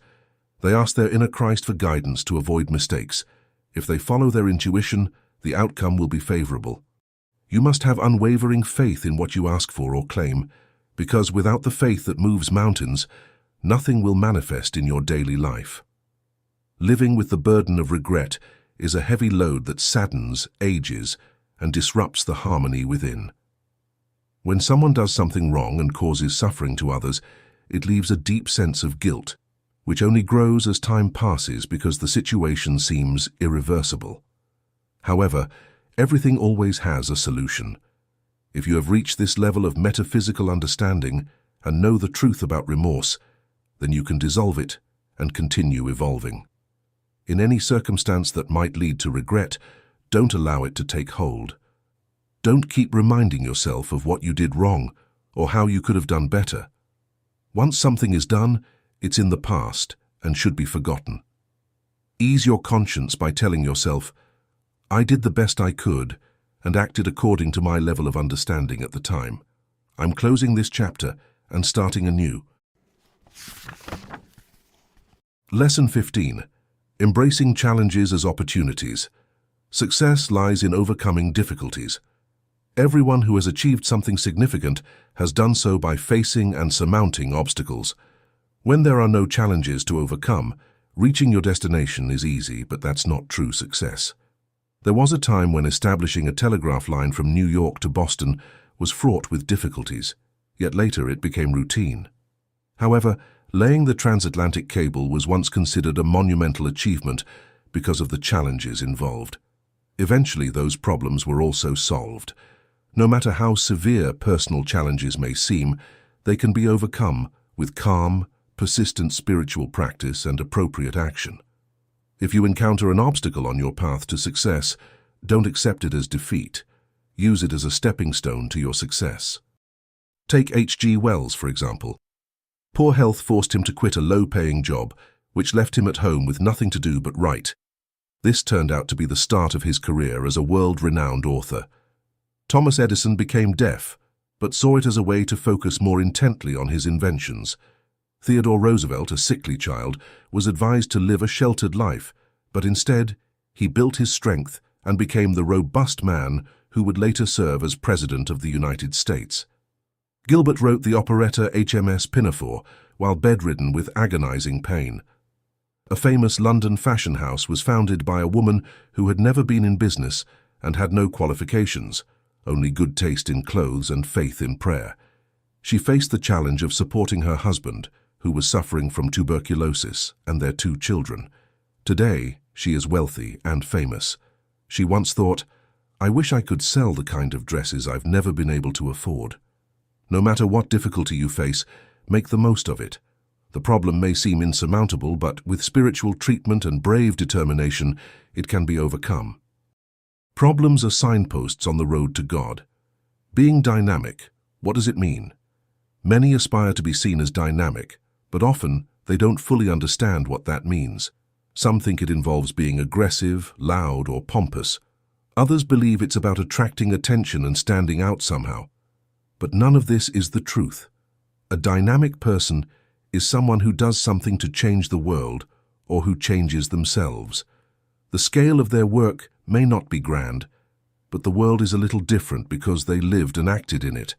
That's what it means to be dynamic. Those who are dynamic always take action to change the world and the people in it. This is evident in the lives of many famous figures who altered the course of history, people like Napoleon, Washington, St. Paul, and Bolivar. Yet there are also many men and women whose contributions are less known, but who, in their own way, have made a difference. If you accomplish something, no matter how big or small, you are dynamic, and you contribute to making the world different because you were here. If you only pretend to do something, talking about it, moving from place to place, but failing to change yourself or others, then you aren't truly dynamic. You're just playing a role without conviction. A dynamic person does something new and better. Someone who makes 2 grains of wheat grow where only 1 grew before. Someone who builds a business that serves the public or creates jobs for others. Those who invent something useful, compose good music, write beautiful poetry, or paint stunning pictures are dynamic. Doctors who heal, teachers who educate, they all leave the world a little different from how they found it. Washington changed the course of history, and you can change the life of even just one person, even if it's only yourself. Some people are content with what they are and love to show off, spending their energy on appearances that matter little in reality.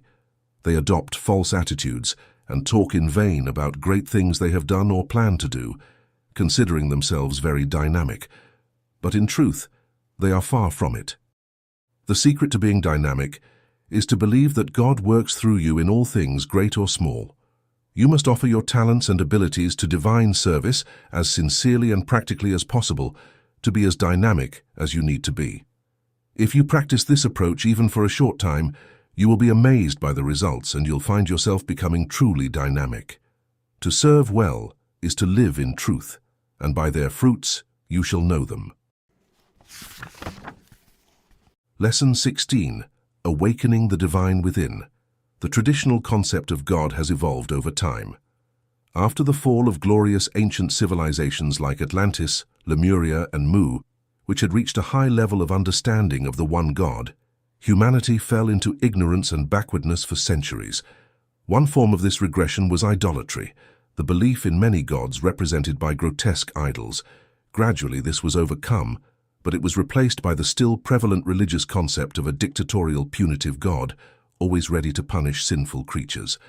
This God was placed in a distant place in the sky, vaguely called heaven, and was often depicted as an elderly man, kind yet arbitrary, sometimes wrathful when displeased, other times exceedingly indulgent. Religions have continued to speak of the fear of God and his wrath, instilling the belief that one must behave well out of fear of divine retribution. This idea was deeply rooted, especially in the past, and so for centuries people lived in misunderstanding, accepting the absurd notion of a wrathful God. What a paradox, to think that a perfect being, full of love and wisdom, could harbor wrath. A being who is pure love cannot punish his children, especially knowing that they are in the early stages of evolution and still have many flaws to overcome. Metaphysical beliefs make clear that spiritual laws, which put everything into harmony with divine order, rather than God himself administer punishment. Each person is able to grow from their experiences and change their conduct thanks to these laws. The idea of a judgmental God must be sown, and we cannot hold anyone responsible for this, as humanity must progress through consciousness in stages that each lead to greater comprehension. The religious texts could not be interpreted any other way by the inhabitants of the age of Pisces. The age of Aquarius is bringing more light into consciousness and bringing our conception of God closer to the truth. The world has been taught about the reality of the I Am presence, the inner God that each and every person possesses, by the adored teacher Saint Germain, an avatar of the new era and the world's spiritual guide for the following 2,000 years. We can truly know our Father and acknowledge his presence because of this amazing effect of shifting our attention from the outside to the inside. A remote God has detrimental effects on personal development, since it pulls focus away from within and impedes the process of discovering one's own inner God. This one God, known by over 70 names since ancient times, among the most well-known being Allah and Jehovah, must be understood from within. Atheists may not believe in God or anything spiritual, while others have adopted a mental and emotional concept of God in their own way. What is God to you? Do you see God as a kind old man living in the clouds, or perhaps as an impersonal force, cold and mechanical? Or do you see God as an abstract principle, a concept to be accepted religiously? Whatever your concept of God, it reflects the spiritual level you've reached and the internal understanding appropriate for you at this moment. However, evolution always pushes us to reach higher, so it is natural not to remain static but to continue seeking. Metaphysicians of the Saint Germain Brotherhood no longer believe in blind faith, but in a reasoned, logical faith that is deeply felt. We know, through direct instruction from the Ascended Masters, that God dwells within the very heart of man and must be sought there. We understand that there is an inner divinity, a personal God or divine master within, who is all love, infinite wisdom, and unlimited power. This inner God, akin to the guardian angel spoken of in religions, has watched over us for ages, throughout the eternity of time, until we have grown enough to take care of ourselves. For now, this inner presence gives us life, flowing energy through the crown of our head and anchoring it in our hearts. It grants us all the powers and faculties we possess, and as many opportunities and experiences as we need. God is love and never punishes his evolving child on earth. The concept of my God is deeply rooted in individual subconsciousness. We know instinctively that there is an individualized presence within each of us, an inner divine master we can call upon in times of need. Thus we cry out, "My God, help me." But if the concept of our God were truly ingrained, we would say, "Our God, help us." However, no one thinks to call upon our God because we instinctively know the truth. We have lived many lives, and the knowledge acquired in those lives emerges spontaneously when needed. There is indeed an our God, a powerful cosmic entity, masculine and feminine, who dwells in the great central sun. This divine intelligence governs all systems and worlds under its command. The I Am presence, the inner master or God within each human, is also our Father, and is identified with the Christ who dwells in the heart of man, united in power and glory. Just as a king delegates tasks to his prime minister to handle matters on the ground, where he cannot go due to his high status, both the king and the minister work in perfect harmony and are united in their governance. Nothing is impossible for the all-powerful heavenly presence, our personal Father. He bestows all of his qualities and powers on man because of his unending love for his incarnated offspring, yet man must work for these benefits. Perfection appears when one struggles and calls the divine presence into action. All obstacles and appearances disappear. The law of free will demands that the divine presence be called upon or activated. Every human has a unique presence, but even in the face of extreme hardship and suffering, the divine presence will not intervene if the individual does not acknowledge it or actively summon it. Ask, and you shall receive. Seek, and you shall find. Knock, and the door shall be opened, is a clear legal statement. Nobody will get anything if they don't ask or look for it. Jesus declared, "The Father within me does his works. I am powerless to do anything on my own." Given that the Father is the ultimate authority, this remark unequivocally demonstrates that man is but a tool. In order to progress spiritually, we need to learn to submit to the almighty inner force. The love of the Father meets all of our needs, keeps us safe during dangerous situations, gives us the ability to comprehend and forgive, and is the source of all intellect.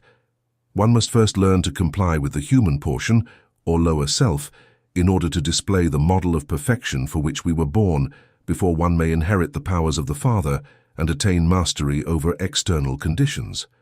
Obedience to the inner God must be steadfast and sincere until the shell of the human ego is broken, and we realize that we have no power apart from the Father. Then we decide to serve our inner master, through whom we live and breathe. When and how should we obey? Whenever good, constructive impulses come to mind or heart. All that is beautiful and perfect comes from the presence. All that is destructive, conflicted, and negative comes from the lower self, the human personality that is always puffed up with vanity and believes it knows everything and is self-sufficient. Following the impulses of the heart, not always the intellect, is also obedience. One must maintain conscious contact with the Father to gain strength, wisdom, health, and inspiration at the right moments. This can be achieved through frequent contemplation and meditation, by consciously worshipping the supreme source of life and expressing gratitude for the gifts received. Human beings are self-sufficient streams of life, constantly receiving energy from the divine presence. This energy descends and flows uninterruptedly, a ray of golden light entering through the head and anchoring in the heart. It is under man's control, although he may not be aware of it. This mighty life stream is available every second, used at all times, whether awake or asleep. Only when man misuses this energy and power, and his body temple deteriorates beyond usefulness, does the divine presence withdraw the life stream, causing the physical body to disintegrate and die. In truth, the only thing that dies in a human is the body. The energy continues to flow in the other vehicles the person possesses, and life goes on in higher planes. The creative phrase "I am" has tremendous power because it commands energy to act for good or ill, positively or negatively. Therefore, one must be very careful when speaking and thinking. The "I am" decrees are extremely powerful. After receiving energy through the crown chakra, the individual qualifies it with the mental "I am" through concepts, ideas, and words, and the energy immediately acts to fulfill the command. Whether aware of it or not, humans are creators, and the mental command is always obeyed.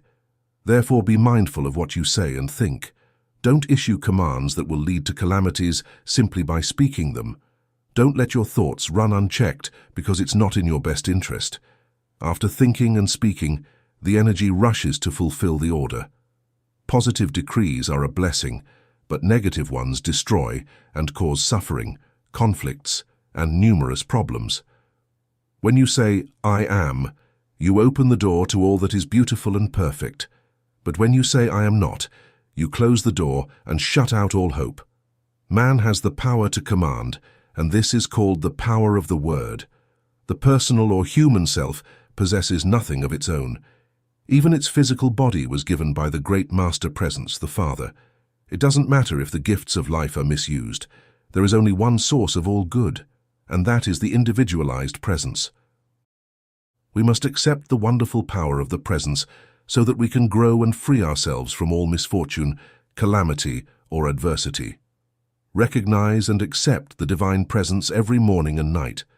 Relax, center yourself in your heart, and once you are at peace, say the following decree: I recognize, accept, and bless the fullness of the mighty, omnipotent presence of God I am, of the radiant Christ, and I call it into action today to manifest all the truth, beauty, and perfection within my divine plan. Beloved presence of God in me, I joyfully accept and receive the wonderful flowing, regenerating, and vital power that constantly arrives through my physical body to manifest perfect health. I align my feelings and keep my human self under control to receive now all the power of the light. This practice of recognizing and accepting the divine presence within aligns you with your higher self, enabling you to live in harmony with the true source of your being and manifest the fullness of your divine potential in the world. Lesson 17. The spiritual key to exam success. The right mental and emotional attitude is crucial for success. Several negative conditions can hinder a student's performance and lead to failure in exams.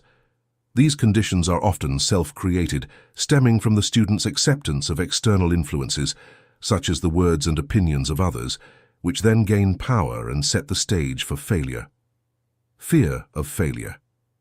If you approach an exam with fear or dread, you've already set yourself up for failure, because fear attracts what you fear most. When facing an exam, you must be confident in your success and determined to achieve it. If a student hasn't had enough time to study everything or finish the subject matter due to personal circumstances, it's essential to let it go and trust that all is well.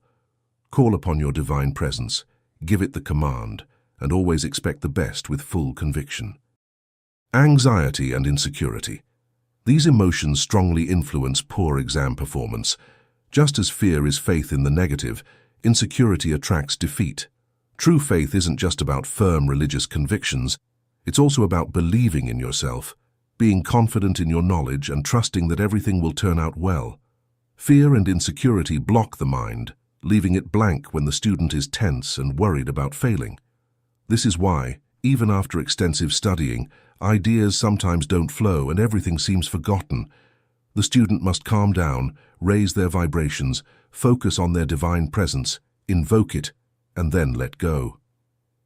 Mental and emotional peace, along with inner confidence, are indispensable. When a student blanks out during an exam and can't remember anything, something remarkable often happens afterward. Once the exam is over and the student has calmed down, their normal vibrations return, and they suddenly remember what they had forgotten or realize the mistakes they made. But by then, it's too late. Negative vibration from instructors. If the exam is written, it often carries the negative vibration of the instructor in the sense that they might prepare the exam by focusing on what they consider the most difficult for the student, areas where the student may have shown little interest. When the student approaches the exam with anxiety and fear, their vibration lowers, and when combined with the instructor's intent, the stage is set for failure. However, don't harbor negative thoughts about the instructor or judge them harshly. Don't focus on their flaws if they have any. Instead, bless the instructor and ask that perfection manifests within them. If you find them unapproachable, it's because you're projecting that sentiment. Envelop them in understanding and peace, and soon you'll have a friend and ally. Seeing the good and perfection in others will be returned to you, but focusing on the negative, discussing it, and dwelling on it will bring negativity back to you, disturbing your life and surroundings. Think of the good, and it will be given to you, says Conny Méndez. But if you look for the bad in others, it will return to you multiplied. This is the law. Success and failure depend on oneself and aren't caused by external conditions. This is a metaphysical principle. Don't blame others, your environment, or circumstances for your personal problems and difficulties, because no one but yourself is the cause of everything that happens to you on a personal, familial, or environmental level.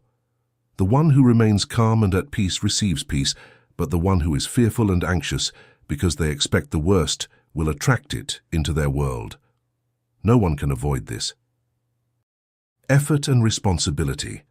Passing an exam doesn't mean shirking responsibility or being lazy.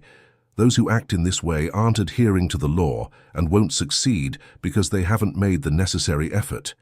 You must take responsibility and study first to ensure things turn out as they should. Avoid cheating. Don't engage in dishonest practices like cheating or shortcuts. These don't work. A student who seeks success must have a clear mind and a pure heart and not compromise on what is right. Maintain a positive mindset. It's crucial to keep your mind positive and not allow even a fleeting thought that you might fail, that the exam is too difficult, or that you won't know the answers. Erase these thoughts from your mind and don't let them take root in your feelings. Recognize and invoke the divine presence. Acknowledge the divine presence within yourself, your instructor, and all the students. This loving Father within will ensure that everything goes well. Gratitude. Don't forget to express gratitude both before and after the exam. A grateful person deserves all honors and distinctions. Thank you, Father, for hearing me, and all is well. Preparation and invocation. Before going to the exam, the student should calm themselves to be prepared and at peace. Eliminate all thoughts of fear and trust in yourself. Think positively and use the following invocation. Beloved presence of God in me and the Master, I love you, I recognize you, I bless you, and I call you into action to manifest perfection during the exam. I remain serene and at peace and decree that everything will go very well. I wrap myself in the mantle of truth and project this truth to the instructor and all the students taking this exam. I am the victorious achievement and perfect realization. I ask the beloved Master Saint Germain to radiate the violet ray to envelop this exam, transforming any negative particles in this situation into positive energy, returning them to the great cause, and then back to the Master, transformed into wisdom and understanding for all. I complete this invocation with the pink flame of divine love that harmonizes and elevates. I ask the powerful presence to project light and wisdom to the cells of my brain, which are responsible for this task, so that they awaken and fulfill their service well. Thank you, Father, for hearing me, and this exam is passed. When students enter the classroom for the exam, they should remind themselves that they are there to pass it with high marks and that their divine presence is in control of the situation. I am the victorious achievement in harmony with all and for all. Lesson 18. The Cosmic Classroom for Soul Evolution. Earth is a cosmic school, a grand classroom where we all must learn to pass our tests with grace. The universe is filled with countless classrooms of knowledge and practical learning, each one a world or star. The stars aren't just there to shine in the vast, limitless sky. They are schools in their own right, each offering lessons and experiences to those who dwell within them. For some, Earth is like elementary school, where basic foundational lessons are taught. Others are here for something akin to high school, while a few are studying at a university level. Life on Earth is not random or the result of a blind, unyielding force. Every life is carefully planned by higher spiritual authorities and by the soul itself, which consents to and accepts the conditions of its earthly journey, whether they are pleasant or challenging. No one is born without purpose. There is no such thing as chance or a whimsical fate. We shape our own destiny according to our will and the law of free will. We come to this world for several reasons. First, we are at a particular stage of evolution, and this is the class that corresponds to our level. Second, we choose to be here and seek permission from the karmic tribunal to be born or to reincarnate in the physical realm. If granted, we accept the debts we owe and are born to repay them. These debts are mistakes from past lives, wrong actions that harmed others or ourselves. Beyond repaying these debts, the incarnating soul must learn practical lessons through experience, correct its flaws, and develop its virtues, constantly raising its mental and emotional levels. Human beings are in a continuous process of evolution, always moving forward. Evolution is a law that governs the entire cosmos. What we call problems and difficulties in life are actually tests, challenges that each person must face to advance to higher levels and eventually graduate to the level of a superhuman. When there is nothing left to learn on this planet, when one has overcome material attachments, transcended selfishness, and embraced the love for all creation, ascension occurs. The soul leaves this world behind, taking its physical body transformed into light. It no longer reincarnates as a baby in this life. The cycle of reincarnation ends for that soul, but it continues to live in higher realms and dimensions. The ascension of the physical body and spirit was publicly demonstrated by the Master Jesus on the hills of Bethany nearly 2,000 years ago, as an example for all to follow. "What I do, you can do, and even greater things," he said. "I am the way, the truth, and the life. Follow me." Ascension is not an exclusive privilege of Jesus but a law, a process of graduation for all souls. Sooner or later, everyone must graduate, pass through initiation, and leave the planet forever. Reincarnation in the dense world is not the only path available. A day comes for every soul when this cycle ends, just as a student graduates from university, becomes a doctor, and improves their life and surroundings. Similarly, the soul that has successfully overcome all its life tests and challenges is rewarded with a miraculous transformation and a higher promotion. What we call problems are actually tests to be passed, initiations to be completed, and exams to move from one level to the next. While going through these experiences, individuals often fail to recognize their significance because no one has told them that these are personal evolutionary tests. If they knew, they might approach these challenges with greater awareness and care, and possibly pass them with flying colors. Lesson 19. The Power of Contemplation. Entering the silence through contemplation is a profound practice, one that serves as a brief yet powerful form of prayer. This practice quiets the mind, calms the emotions, relaxes the physical body, and connects us with the highest aspect of ourselves, the supreme source of all wisdom and power, the divine presence, the I Am. The divine presence is energy in action, always within and around us. It is love, intelligence, will, power, and all the attributes that we as human beings possess, gifts lovingly bestowed by this supreme presence. Although this divine presence is constantly with us, guiding us as the essence of life itself, it is essential to make a conscious connection with it, to receive greater gifts, more strength, health, and illumination that lead to success and fulfilling life. Without this inner light, a person is like a blind individual stumbling through life, constantly colliding with obstacles and falling into pitfalls. By the law of life, if we do not consciously choose to be guided by higher spiritual forces, we will not achieve greater things. Imagine a vast reservoir that supplies water to a city. When the communication gate is nearly closed or the pipes are clogged, very little water can reach the citizens for their daily needs. This is a faulty system that needs correction. The same is true for humans. When the channels of communication with the Supreme Presence, our Father, and the source of all we need are blocked, the flow of vital energy needed for our existence is restricted. This blockage occurs because humans are surrounded and permeated by inner layers or bodies, our instruments for thinking and feeling, that are often neglected and dirty, creating serious obstructions to the help, radiation, and protection from the Divine Presence. Therefore, it is necessary to make a conscious effort to clear these channels. We must recognize, accept, bless, and express gratitude to our Supreme Father for the gifts that have allowed us to exist for so many centuries. Contemplation is a spiritual practice that enables us to make this conscious connection with the Supreme Father and tap into the magical power that gradually frees us from all limitations and suffering. Some of the benefits of contemplation include improved health, cellular renewal, and enhanced physical appearance due to the extra energy received from above, flowing more abundantly once the gates are opened. This energy often manifests as warmth throughout the body, a tingling sensation at the crown of the head, crown chakra, and tingling in the palms of the hands. During contemplation, it becomes easier to receive this energy, which can clear the mind, calm thoughts, and resolve problems and difficulties. Contemplation brings peace and balance.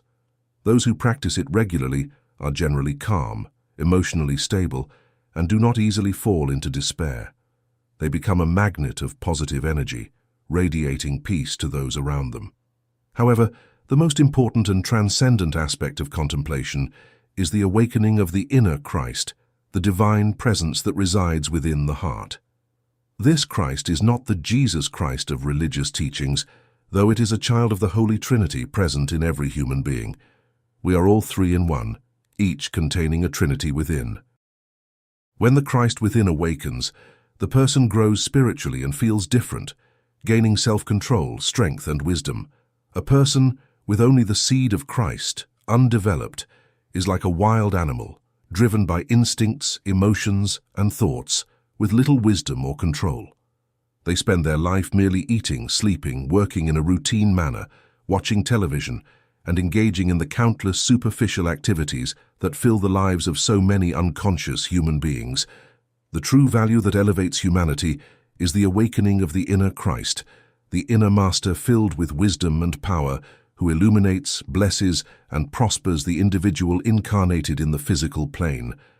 The Christ is united with the divine presence, the Father, or the first person of the Trinity through supreme energy. They are one in power and glory. Without Christ, a person is like a lost savage in the wilderness, a child ignorant and constantly mistaken. But with Christ one becomes the greatest being in creation. As the beloved Master Saint Germain says, "Whoever practices contemplation and consciously strives to awaken their Christ, nurturing its growth, becomes one of my legionnaires and is often assisted by me." Lesson 20. The art of shielding your inner world. When you enter your room to find tranquility, rest, read, or engage in any activity that requires focus, the first thing you do is close the door, ensuring that you won't be disturbed. You make sure no one calls for you or seeks you out, allowing you to carry out your tasks in peace and quiet. Without taking these precautions, you'd be constantly interrupted by conversations, intrusions, noises, phone calls, and other disturbances, making it impossible to concentrate and causing everything to go awry. The same principle applies to spiritual practices. To achieve satisfactory results, you must first close the door to all external disturbances, then retreat into the silence within, finding peace and calm. This means making the proper preparations before you quiet your mind, relax, meditate, or engage in contemplation. If someone innocently enters a receptive state without taking these precautions, they expose themselves to unnecessary disturbances and disruptions that could have been avoided with the right approach. Just as you wouldn't leave your home's door wide open for any intruder to walk in, inviting trouble into your life, so too must you protect your inner space when seeking silence and contemplation. Closing the door to the external world means being at peace with yourself, calming the human part of you, relaxing and focusing inward, not allowing anything disturbing or distracting to enter from the outside. You must be still enough to find that inner silence where all things come to light. The light protection we recommend is the electronic shield of the Divine Presence, the I Am, and the electronic circle mentioned by the beloved Master Saint Germain. It's also essential to close the doors of our aura to the astral plane, preventing any disharmonious influence from that dimension from disturbing us. This practice generates a powerful electronic energy, invisible yet potent, like a wall of luminous crystal that repels all unwanted intrusions. We are children of the light because we live, move, and have our being within it. Every student of metaphysics within the great Brotherhood of Saint Germain is a direct child of the light, typically assisted by the masters of the ascended hierarchy, particularly Saint Germain and his twin ray, known in the physical life as Conny Méndez. Light, as the supreme power, resides in every human heart, sustaining life. It is vital, self-conscious energy that produces instant perfection and knows no opposition because it always leads to perfection. When the light is called into action, all imperfection vanishes, and discordant human creations cannot persist. The light sweeps away all imperfections, dispels all errors, restores harmony, and floods everything with its immense power. When someone enters a dark, unfamiliar room, they feel uneasy and fearful, but the moment they turn on the light, all shadows disappear and peace is restored. The same happens spiritually when you invoke the light. The lower influences fade and problems resolve themselves. Light is the central point of life everywhere. It is the radiant core of every atom that forms the physical body, where perfection is always present as essence and power. However, human discordant thoughts and feelings form around that pure point of light like a dense cloud of imperfection, growing and casting shadows over what is inherently perfect.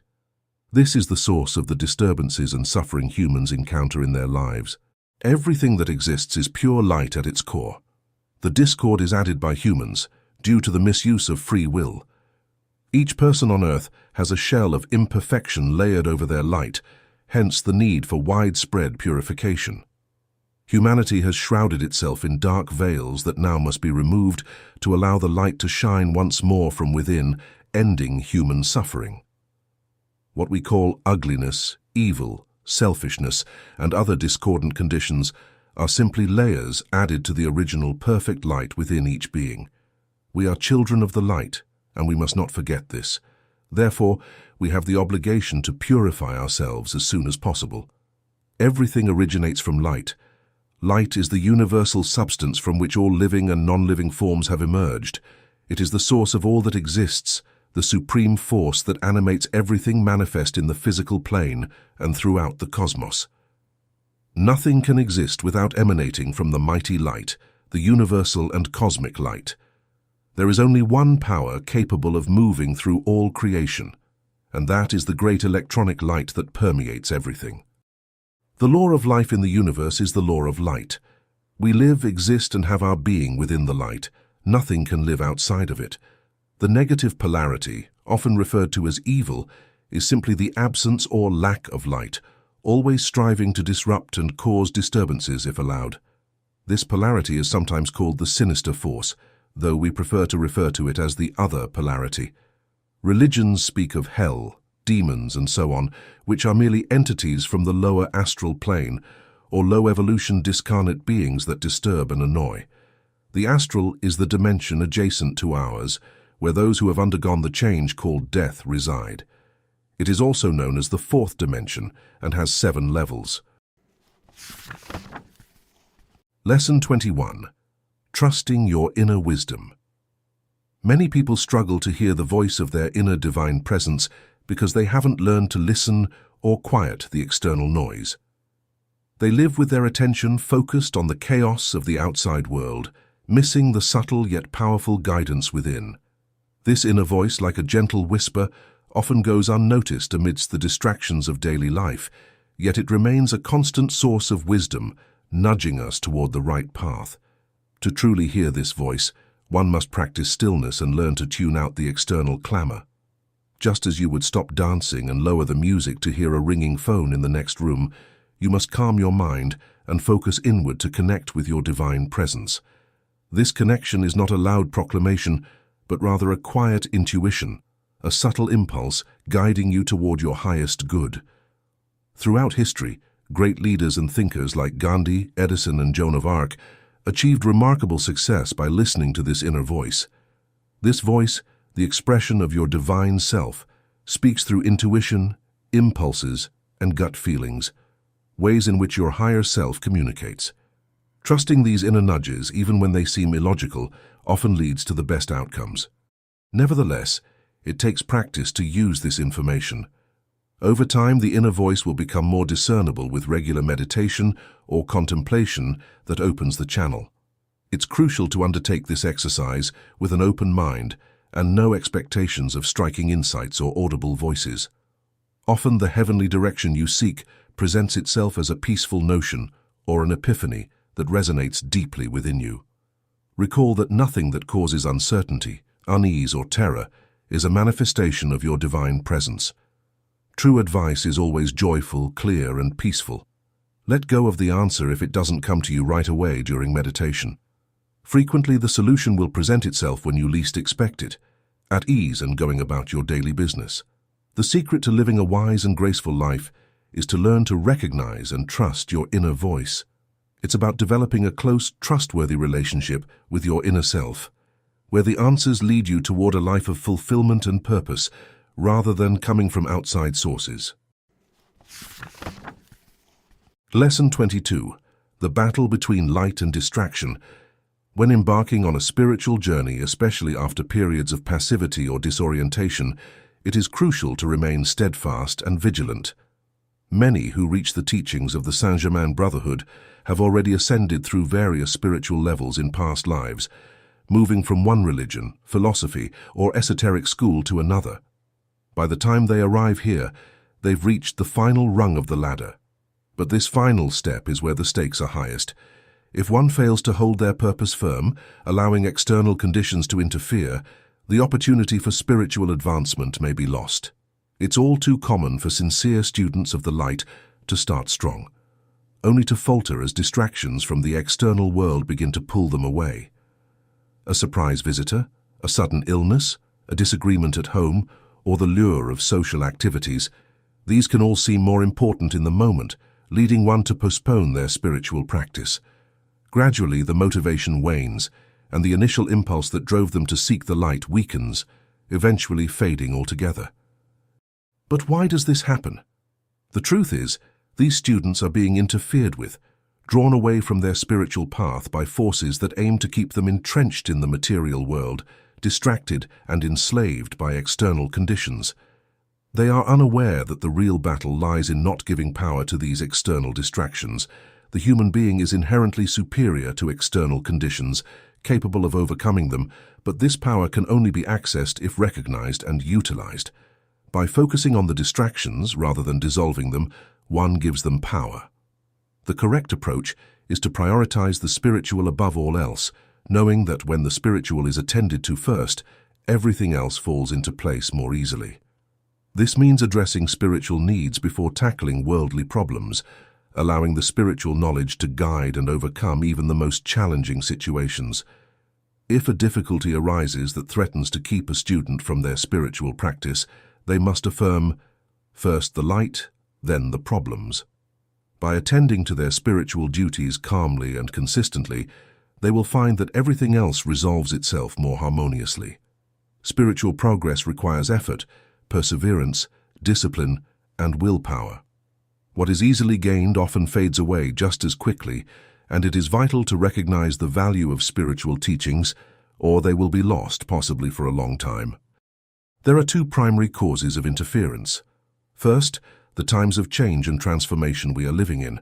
The planet is accelerating towards its initiation, and all lower, imperfect conditions that have kept humanity in ignorance and suffering are being transmuted and eliminated. As a great cosmic cycle of 14,000 years comes to an end, we are on the cusp of a new cycle, where the old must be cleared to make way for the new. However, this process is not without struggle. There is a strong resistance between the forces of light and darkness, as the lower forces fight to maintain their hold. These dark forces work subtly, using humans, both knowingly and unknowingly, as instruments to interfere with those who are gaining more light. Students of the light may be targeted by these forces, but if they are aware and prepared, they can prevent interference from taking hold. The second major cause is the opposition of the lower self, the human ego which fears losing its dominance. The personality, which has controlled the individual's life for so long, senses the danger of being overthrown by the higher self and fights back, using distractions and excuses to keep the student from advancing spiritually. Overcoming these challenges requires strengthening oneself spiritually through perseverance and discipline. Spiritual evolution is like climbing a mountain. Those who pause too long to admire the scenery may lose sight of the summit. Continuous, unwavering effort is needed to reach the ultimate goal, and one must be vigilant not to allow any interference to halt or delay their progress.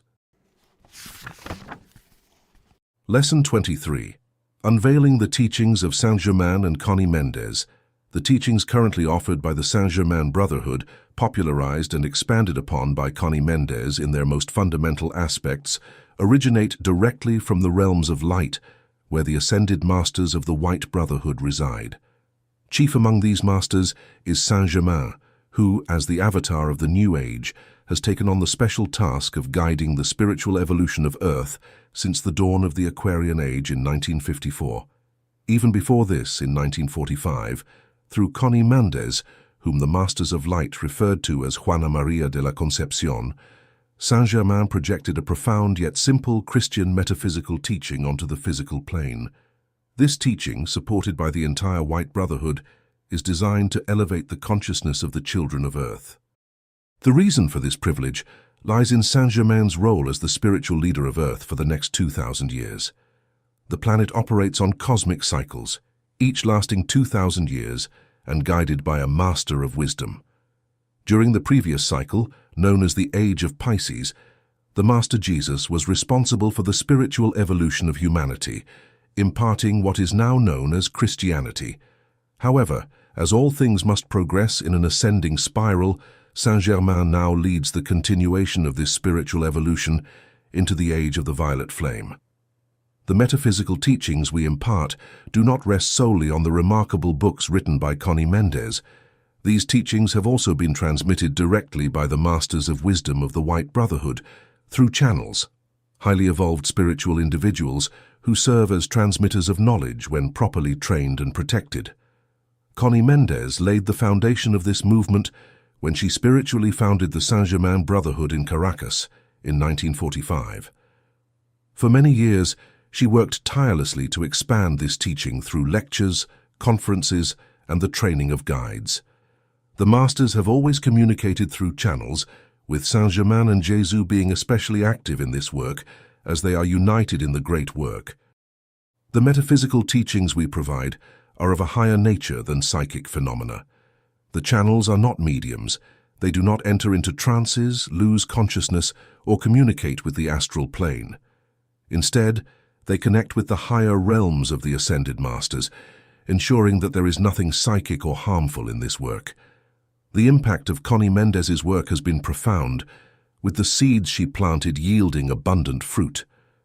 Every person who reads one of her extraordinary yet simple books experiences a profound awakening, as these texts carry a high vibration that stirs the soul.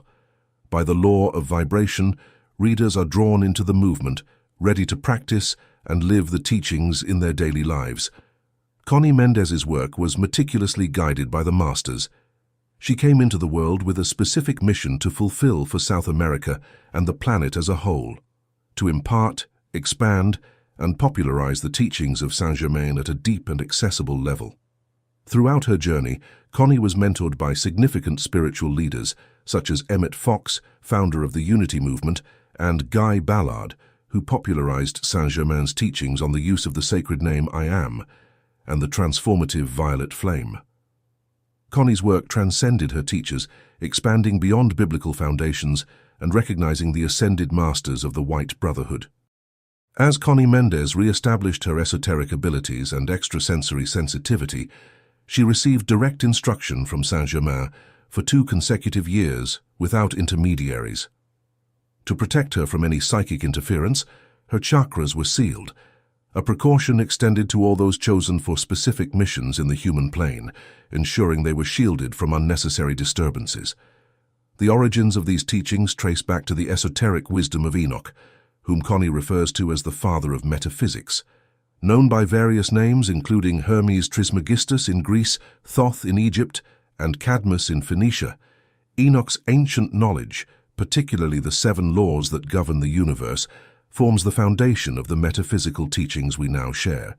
These teachings, passed down through the ages and expanded upon by figures like Conny Méndez, continue to guide humanity towards spiritual enlightenment, offering tools and wisdom for those who seek to elevate their consciousness and align with the divine light within.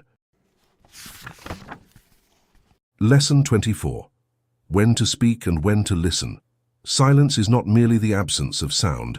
It is the mastery of the spoken word, the power to control what you say and how you say it.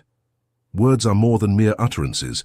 They are powerful decrees that manifest reality. In moments of anger, when the impulse to lash out arises, take a deep breath. This simple act can prevent the release of words fueled by rage, words that can return to you, poisoned and multiplied, causing harm, especially to your own well-being. There are many forms of silence, and not all are virtuous. To remain silent out of indifference, laziness, or fear when action is needed serves no one and can create a karmic debt, a debt that will one day demand repayment, possibly when it hurts the most. Failing to speak up when you should is a transgression against your own spirit, leaving you with a burden that could have been avoided. Silence born from selfishness, where one gains materially by withholding words, is a silence that will inevitably turn against you. It is a false refuge, one that erodes integrity. Likewise, to stay silent out of cowardice, lacking the courage to set things right, is detrimental not only to yourself but to those around you. True silence, however, can be an act of wisdom and prudence, a way to protect your thoughts and intentions from the doubts and negativity of others. When you keep your plans to yourself, you shield them from the critical voices that could derail them before they even begin. There is also a sacred silence, one that must be observed when discussing your beliefs with those who are not ready to understand. Not everyone is prepared to grasp higher truths, and sharing these with the wrong audience can lead to ridicule, misunderstanding, and negativity. The wisest course is to speak only when asked by those genuinely seeking, as they are drawn to you by a resonance with your vibration, not by your words alone. Learning to listen is a skill few possess. The one who listens, who truly hears without the need to interject, gains wisdom and understanding. In contrast, the one who speaks excessively often reveals more than intended, sometimes even exposing the depths of their soul without realizing it. There is great value in listening, for in silence one learns. A metaphysician, someone on the path of spiritual enlightenment, must especially guard against the dangers of criticism. To criticize is to invite criticism upon oneself, as the negative energy sent out will inevitably return. In moments where you find yourself surrounded by such negativity, remain silent, stay calm, and elevate yourself above the situation. Use a metaphysical treatment or decree to dissolve the negative energy, invoking peace and order. However, if you find it difficult to maintain your composure, especially if you are new to this path, it is better to remove yourself from the situation altogether. Being around such vibrations can leave you feeling unsettled, as your spiritual evolution has moved you beyond those lower energies. True wisdom in speech is a mark of genuine spiritual growth. Those who boast of their knowledge but speak carelessly are blind to the law of mentalism, the principle that thought creates reality. Without understanding or practicing this law, one cannot advance on the spiritual path, remaining instead mired in intellectual clutter that leads nowhere. The intellect, after all, is merely a tool, a servant, and should never be mistaken for the master if one desires true spiritual progress. Lesson 25. A pathway to divine connection. True inner silence is essential for spiritual growth. We must learn to quiet our minds, relax our bodies, and silence the constant demands of the external world. In the stillness of our physical self, through self-control and inner peace, we begin to perceive the truth within us. This is where we establish contact with divine power. The noise and clamor of the outer world keep us trapped in the illusions of the senses and the pursuit of material achievements, blinding us and dulling our senses. Our values become distorted, and our foundations crumble, often leading to a harsh awakening intended to provoke a reaction. It's crucial to dedicate time each day to the practice of contemplation, even if only for 10 minutes. This practice allows us to enter a state of inner silence, emerging with renewed strength, vitality, and a deeper understanding of the world around us. Within this silence lies the power and true knowledge, a source of boundless solutions for any situation or problem. Knowing how to calm oneself and remain serene in critical moments is a magical key to success. It opens the doors to divine energy and power, while anger, anxiety, or negativity only block these forces and attract more of what we wish to avoid. Anyone who seeks happiness and freedom from suffering must cultivate inner peace and control. Entering inner silence is not an idle state. It is a purposeful retreat to tap into divine power. After making contact with this inner strength, we can approach our external tasks with greater confidence and clarity. The answers come to us in silence, guiding us away from mistakes and toward inspired actions. Artists, musicians, writers, and creators understand that true inspiration comes from within, guided by the inner divine presence. Without this connection, their work may lack depth and brilliance. To hear this inner voice, one must quiet the external noise, just as one would need silence to fully absorb a book's message. Learning to enjoy solitude is a valuable skill. It allows for reflection, creativity, and inner peace. Not everyone knows how to be alone, and some may find solitude uncomfortable, while others may isolate themselves too much. Balance is key, engaging with society while also taking time to be alone with oneself, free from self-criticism. Even in the midst of daily life, whether at work, on a bus, or walking in nature, we can find moments of silence to connect with the divine presence within. Spending time in natural, peaceful environments, away from noisy, crowded places, helps us reconnect with our inner selves. The silence of nature facilitates meditation and brings us closer to the divine. It's important to keep our spiritual experiences private, especially from those who may not understand or appreciate them. Sharing them selectively can strengthen and inspire others, but each person's journey is unique and should not be compared to others. Guarding these experiences ensures they remain a source of personal growth and spiritual realization. Lesson 26. Healing through forgiveness. Forgiveness is often framed as a moral or religious obligation, a virtue to be practiced simply because it's the right thing to do. However, this approach is often ineffective, as it doesn't delve into the deeper reasons why forgiveness is essential. Not just for the person being forgiven, but for the one who forgives. The human heart is naturally resistant to letting go of wrongs, especially when one feels deeply wronged. Yet the true purpose of forgiveness extends far beyond the act itself. It is a powerful tool for freeing oneself from the burdens of anger, resentment, and the endless cycle of retribution. People who hold on to grudges, who replay the hurt and injustice they've experienced, often fall into the trap of seeking revenge. They believe that retribution is justified and necessary. However, this mindset only serves to perpetuate their suffering. Holding on to anger and hatred not only robs them of inner peace but also takes a toll on their health and overall well-being.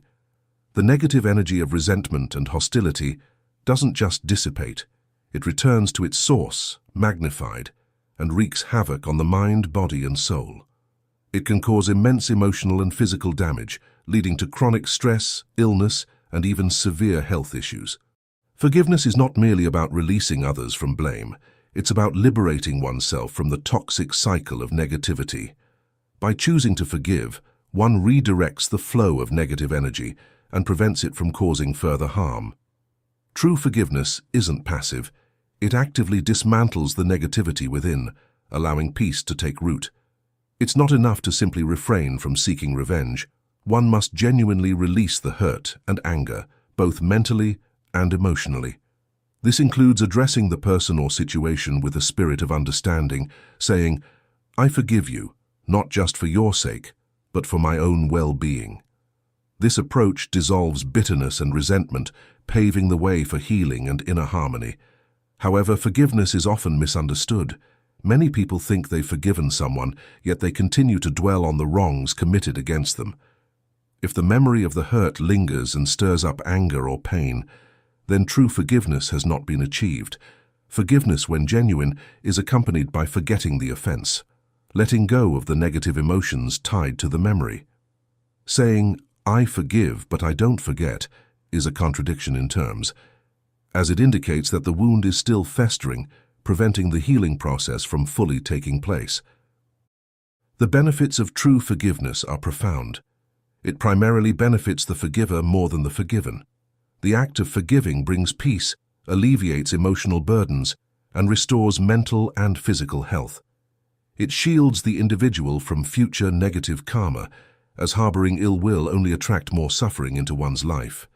By forgiving, one closes the door to negative influences and opens the way to a brighter, more harmonious existence. Those who cling to anger and bitterness, on the other hand, often find themselves mired in misfortune, poor health, and ongoing conflicts. They become magnets for negativity, hastening their decline in various aspects of life. Learning to forgive is essential for anyone seeking a life of peace and happiness. It is one of the most challenging yet rewarding lessons of human existence. Forgiveness cannot be forced or demanded by external pressure. It must be a conscious, voluntary act, born of understanding and a desire for personal and spiritual growth. Lesson 27. transforming challenges through higher perception. To rise above problems and difficulties quickly, it's essential to elevate your understanding, allowing tolerance and peace to flourish. When we view situations from a narrow perspective, everything seems small, leading to clashes and misunderstandings. But when we rise higher, whether metaphorically or literally, we gain a broader horizon, enabling us to see the bigger picture and understand things more clearly. In moments when forgiveness is difficult, this higher understanding becomes crucial. As a student of metaphysics, you possess knowledge that elevates your comprehension, freeing you from the constraints of the lower mind. If someone has hurt or wronged you, remember that this often stems from ignorance or a limited evolutionary perspective. The law of cause and effect teaches us that everyone reaps what they sow, so there's no need to focus on others' actions. Instead, concentrate on your own life, knowing you are accountable only for your actions before the karmic tribunal. True forgiveness doesn't always require words. If expressing forgiveness verbally is challenging, don't worry. Simply feeling and realizing it internally is enough to release the burden. Avoid lowering yourself to the same level in conflicts or difficulties. Engaging in tit-for-tat responses, insult for insult, blow for blow, is unwise. Imagine standing in the path of a stampede of wild horses with arms wide open. You'd be trampled and severely injured. Instead, it's wiser to climb a tree and watch from above as the horses pass by. Similarly, when faced with negativity or malice, it's better to rise above it, letting it pass beneath you without engaging. The destructive energy of negativity is dense and harmful, so it's essential to rise above it calmly. When you encounter such situations, affirm, "I do not accept this because it is not the truth. I do not want or need this, and I rise above it." Call upon your divine presence to take action, invoking divine order to manifest in your life. Forgiving yourself is just as important as forgiving others. Living in peace requires self-forgiveness without guilt or self-recrimination. Never call yourself foolish or degrade yourself, as these negative affirmations are embedded in your subconscious and may manifest in undesirable ways. Self-pity is equally harmful, as it weakens and demoralizes without solving anything. Instead, calmly reflect on your mistakes and invoke the law of forgiveness, a powerful tool for resolving past or present issues with grace and perfection. If you do not invoke this law, true resolution becomes difficult because forgiveness is essential for receiving the divine assistance necessary for overcoming challenges. The law of forgiveness and the violet flame, when invoked with perseverance, can transmute and eliminate past errors, freeing you from their burdens. Saint Germain's great love for this planet and the universal law of mercy enable this rapid transformation, helping to regenerate the world from calamities born of ignorance and misuse of free will. To see clearly, one must adopt a broad perspective. A narrow view leads to mistakes and obstacles because it limits clarity. Set aside personal biases and observe from above with objectivity. Those who live too close to others, trusting too much, may end up unintentionally taking advantage of them. Focusing too closely on the small things blinds you to the larger picture, like only seeing an ant and missing the elephant. But from the elephant's back, the ant's significance diminishes, and it no longer holds your attention. Remember, understanding comes with a broad vision, and without understanding, forgiveness is impossible. Many sufferings and difficulties can be avoided with this higher understanding, which brings clarity and knowledge, allowing for true forgiveness and peace.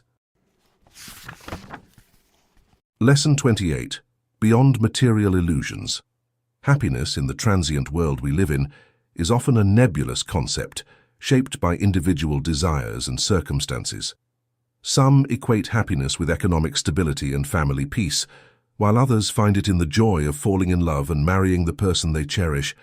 For a child, happiness might be as simple as getting a long-desired toy, but for adults, the sources of happiness are more complex and varied.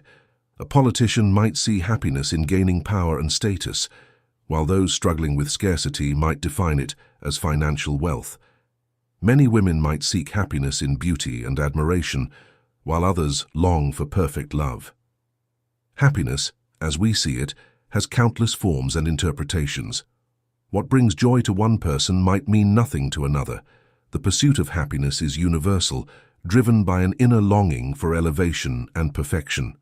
However, people often make the mistake of seeking it in external things: money, sex, power, status, material possessions, and social admiration. Yet, time and again, they find that such happiness is fleeting and ultimately unsatisfying. True happiness is not found in external circumstances, because the external world is transient and illusory. Material success, whether it's money, a house, or social status, is temporary and can easily lose its allure. Genuine happiness is an inner state, closely tied to peace, balance, and a certain level of spiritual advancement. It is achieved through a connection with the divine self and higher levels of consciousness, whether consciously or unconsciously. Acts of pure love and selflessness, as seen in devoted mothers, compassionate doctors, and dedicated teachers, come close to this inner state of happiness. For those who find fulfillment in their work and live according to their true calling, there is a spiritual satisfaction that resembles happiness on earth. However, life's inevitable challenges and difficulties can prevent the experience of complete happiness. The pursuit of happiness takes many paths, shaped by individual preferences and desires. Despite disappointments, the human yearning for happiness persists. While perfect happiness may be unattainable on earth, moments of joy, hope, and fulfillment give us the strength to continue life's journey. To experience lasting happiness, one must transcend the limitations of the material world, break free from the cycle of birth and death, and achieve ascension to higher spiritual planes. In these realms, life continues in ways that are far beyond our current understanding, free from the suffering and limitations of earthly existence. As eternal beings of light and energy, the source of our unhappiness often lies in our attachment to the material and our misuse of energy, leading to future suffering. Those who seek happiness through selfishness, dominance, and control will soon find it slipping away, as true happiness cannot be sustained through these means. Happiness is not for the passive or the complacent. It must be actively sought and cultivated. Practicing gratitude and being present in the moment can help us plant the seeds of future happiness. If misfortune comes our way, it may be the result of past actions, but through new knowledge and spiritual practices, we can transform our circumstances. Finally, gratitude is key. Every day, we should thank the divine for the blessings we enjoy. Many people only realize the value of what they have after it's gone. By regularly acknowledging and appreciating what we have, family, home, work, health, we can cultivate a deeper sense of happiness and contentment in our lives. Lesson 29. The Art of Asking. To ask for what we truly desire in the simplest and most effective way, Conny Méndez offers a profound approach in her book, Metaphysics, for everyone. The key lies in placing our desires and challenges in the hands of the divine, trusting in infinite wisdom and power to guide us to the best outcome. First, be clear about what you want. Be firm and determined in your request. Don't waver or change your mind, as this will disrupt the process. Persistence is essential.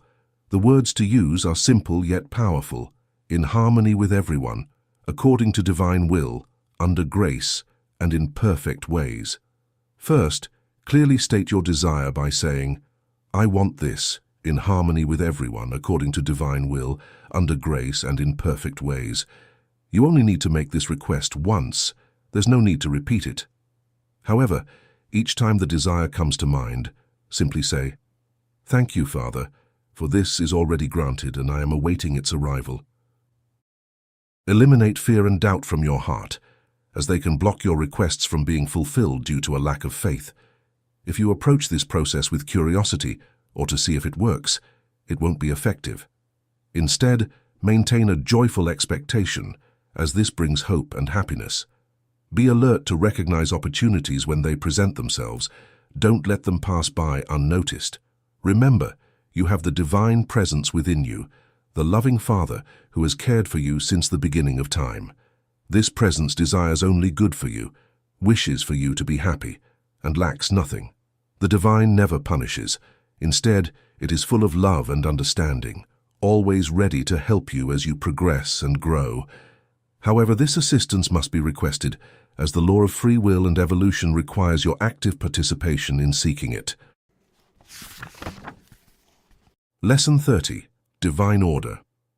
To align your life with harmony and overcome challenges, it's crucial to embrace the principle of divine order, a fundamental metaphysical concept that, when applied consistently, gradually brings peace and balance into your life. Understanding and practicing this truth can free you from suffering, guiding you out of problems and difficulties, as invoking a spiritual law compels the lower aspects of existence to fall into place. What is divine order? Divine order is the harmonious alignment of all situations with the truth of God, which is absolute perfection. This truth liberates us from all that is lesser, and, as a natural obligation for every student of metaphysics, it should be practiced daily. Those who truly realize divine order live in peace and harmony, both with themselves and with others. They find contentment in their work, avoid unnecessary conflicts, and are not troubled by fears or anxieties. They maintain their equilibrium, neither seeing things tragically nor allowing setbacks to bring them down. Living in divine order. Living in divine order means being at peace with your family, friends, and colleagues, maintaining perfect health, and not wasting time on unnecessary suffering, as there is much to learn and achieve. It's an active, not passive state that requires decision, willpower, action, and courage. Often, divine order is realized after experiencing disarray and suffering, which are tough but necessary lessons. It involves correcting and realigning everything that is wrong or causes distress, invoking divine order. The phrase divine order carries immense power. When you invoke it, decree it, and genuinely feel it, seemingly magical things begin to happen. Simply say, with conviction and faith, "Here is divine order," and you'll see how everything starts to fall into place, regardless of how chaotic things may seem. If you're facing a situation of lack, whether it's money, love, or work, invoke divine order to bring about the needed change. You can use this decree to calm the pain, protect someone, start a car when the battery fails, or transform conflicts into peaceful resolutions. It's important to close your mind to negativity, refuse to accept it, and declare perfection in all things, because this aligns with the truth of God. The process of manifestation. Keep in mind that everything has a process, therefore divine order frequently takes time to materialize. It does not impose itself suddenly. It takes work, determination, perseverance, and willpower. Think about a messy, disorganized home. It takes time and work to clean and organize it. Similar to this, the divine presence operates through you in your life, but you have to demand and decree things that are consistent with your free will. Examine your life and affairs. Are the good and perfect truths in line with your residence, place of employment, wealth, health, and other areas? If not, make a firm and faith-filled decree of divine order today. Harmonizing things can take a while, depending on how much power you've already given to unfavorable situations. One of the fundamental lessons of the Saint Germain Brotherhood's metaphysics is liberation. The blessing of divine order. Living in divine order is a great blessing. To achieve it, we must start living in truth today. Don't postpone it. Every human being, no matter how humble, is part of the universal harmony. Misusing life, energy, or free will comes at a high cost, leading to suffering and unhappiness. But divine order always manifests when demanded, affirmed, and decreed. The beloved Master, Prince of Divine Order, is an Ascended Master residing in the high realms of light. You can invoke his assistance in any problems or difficulties that require divine order. The world itself needs divine order. What we ask for ourselves, we should also ask for all of humanity. The secret of success. Decreeing on divine order for others can gradually change them, but we should not focus on their flaws or immerse ourselves in their anxieties. The secret to success lies in maintaining peace so that disorder and imperfection yield and are replaced with the harmony we seek.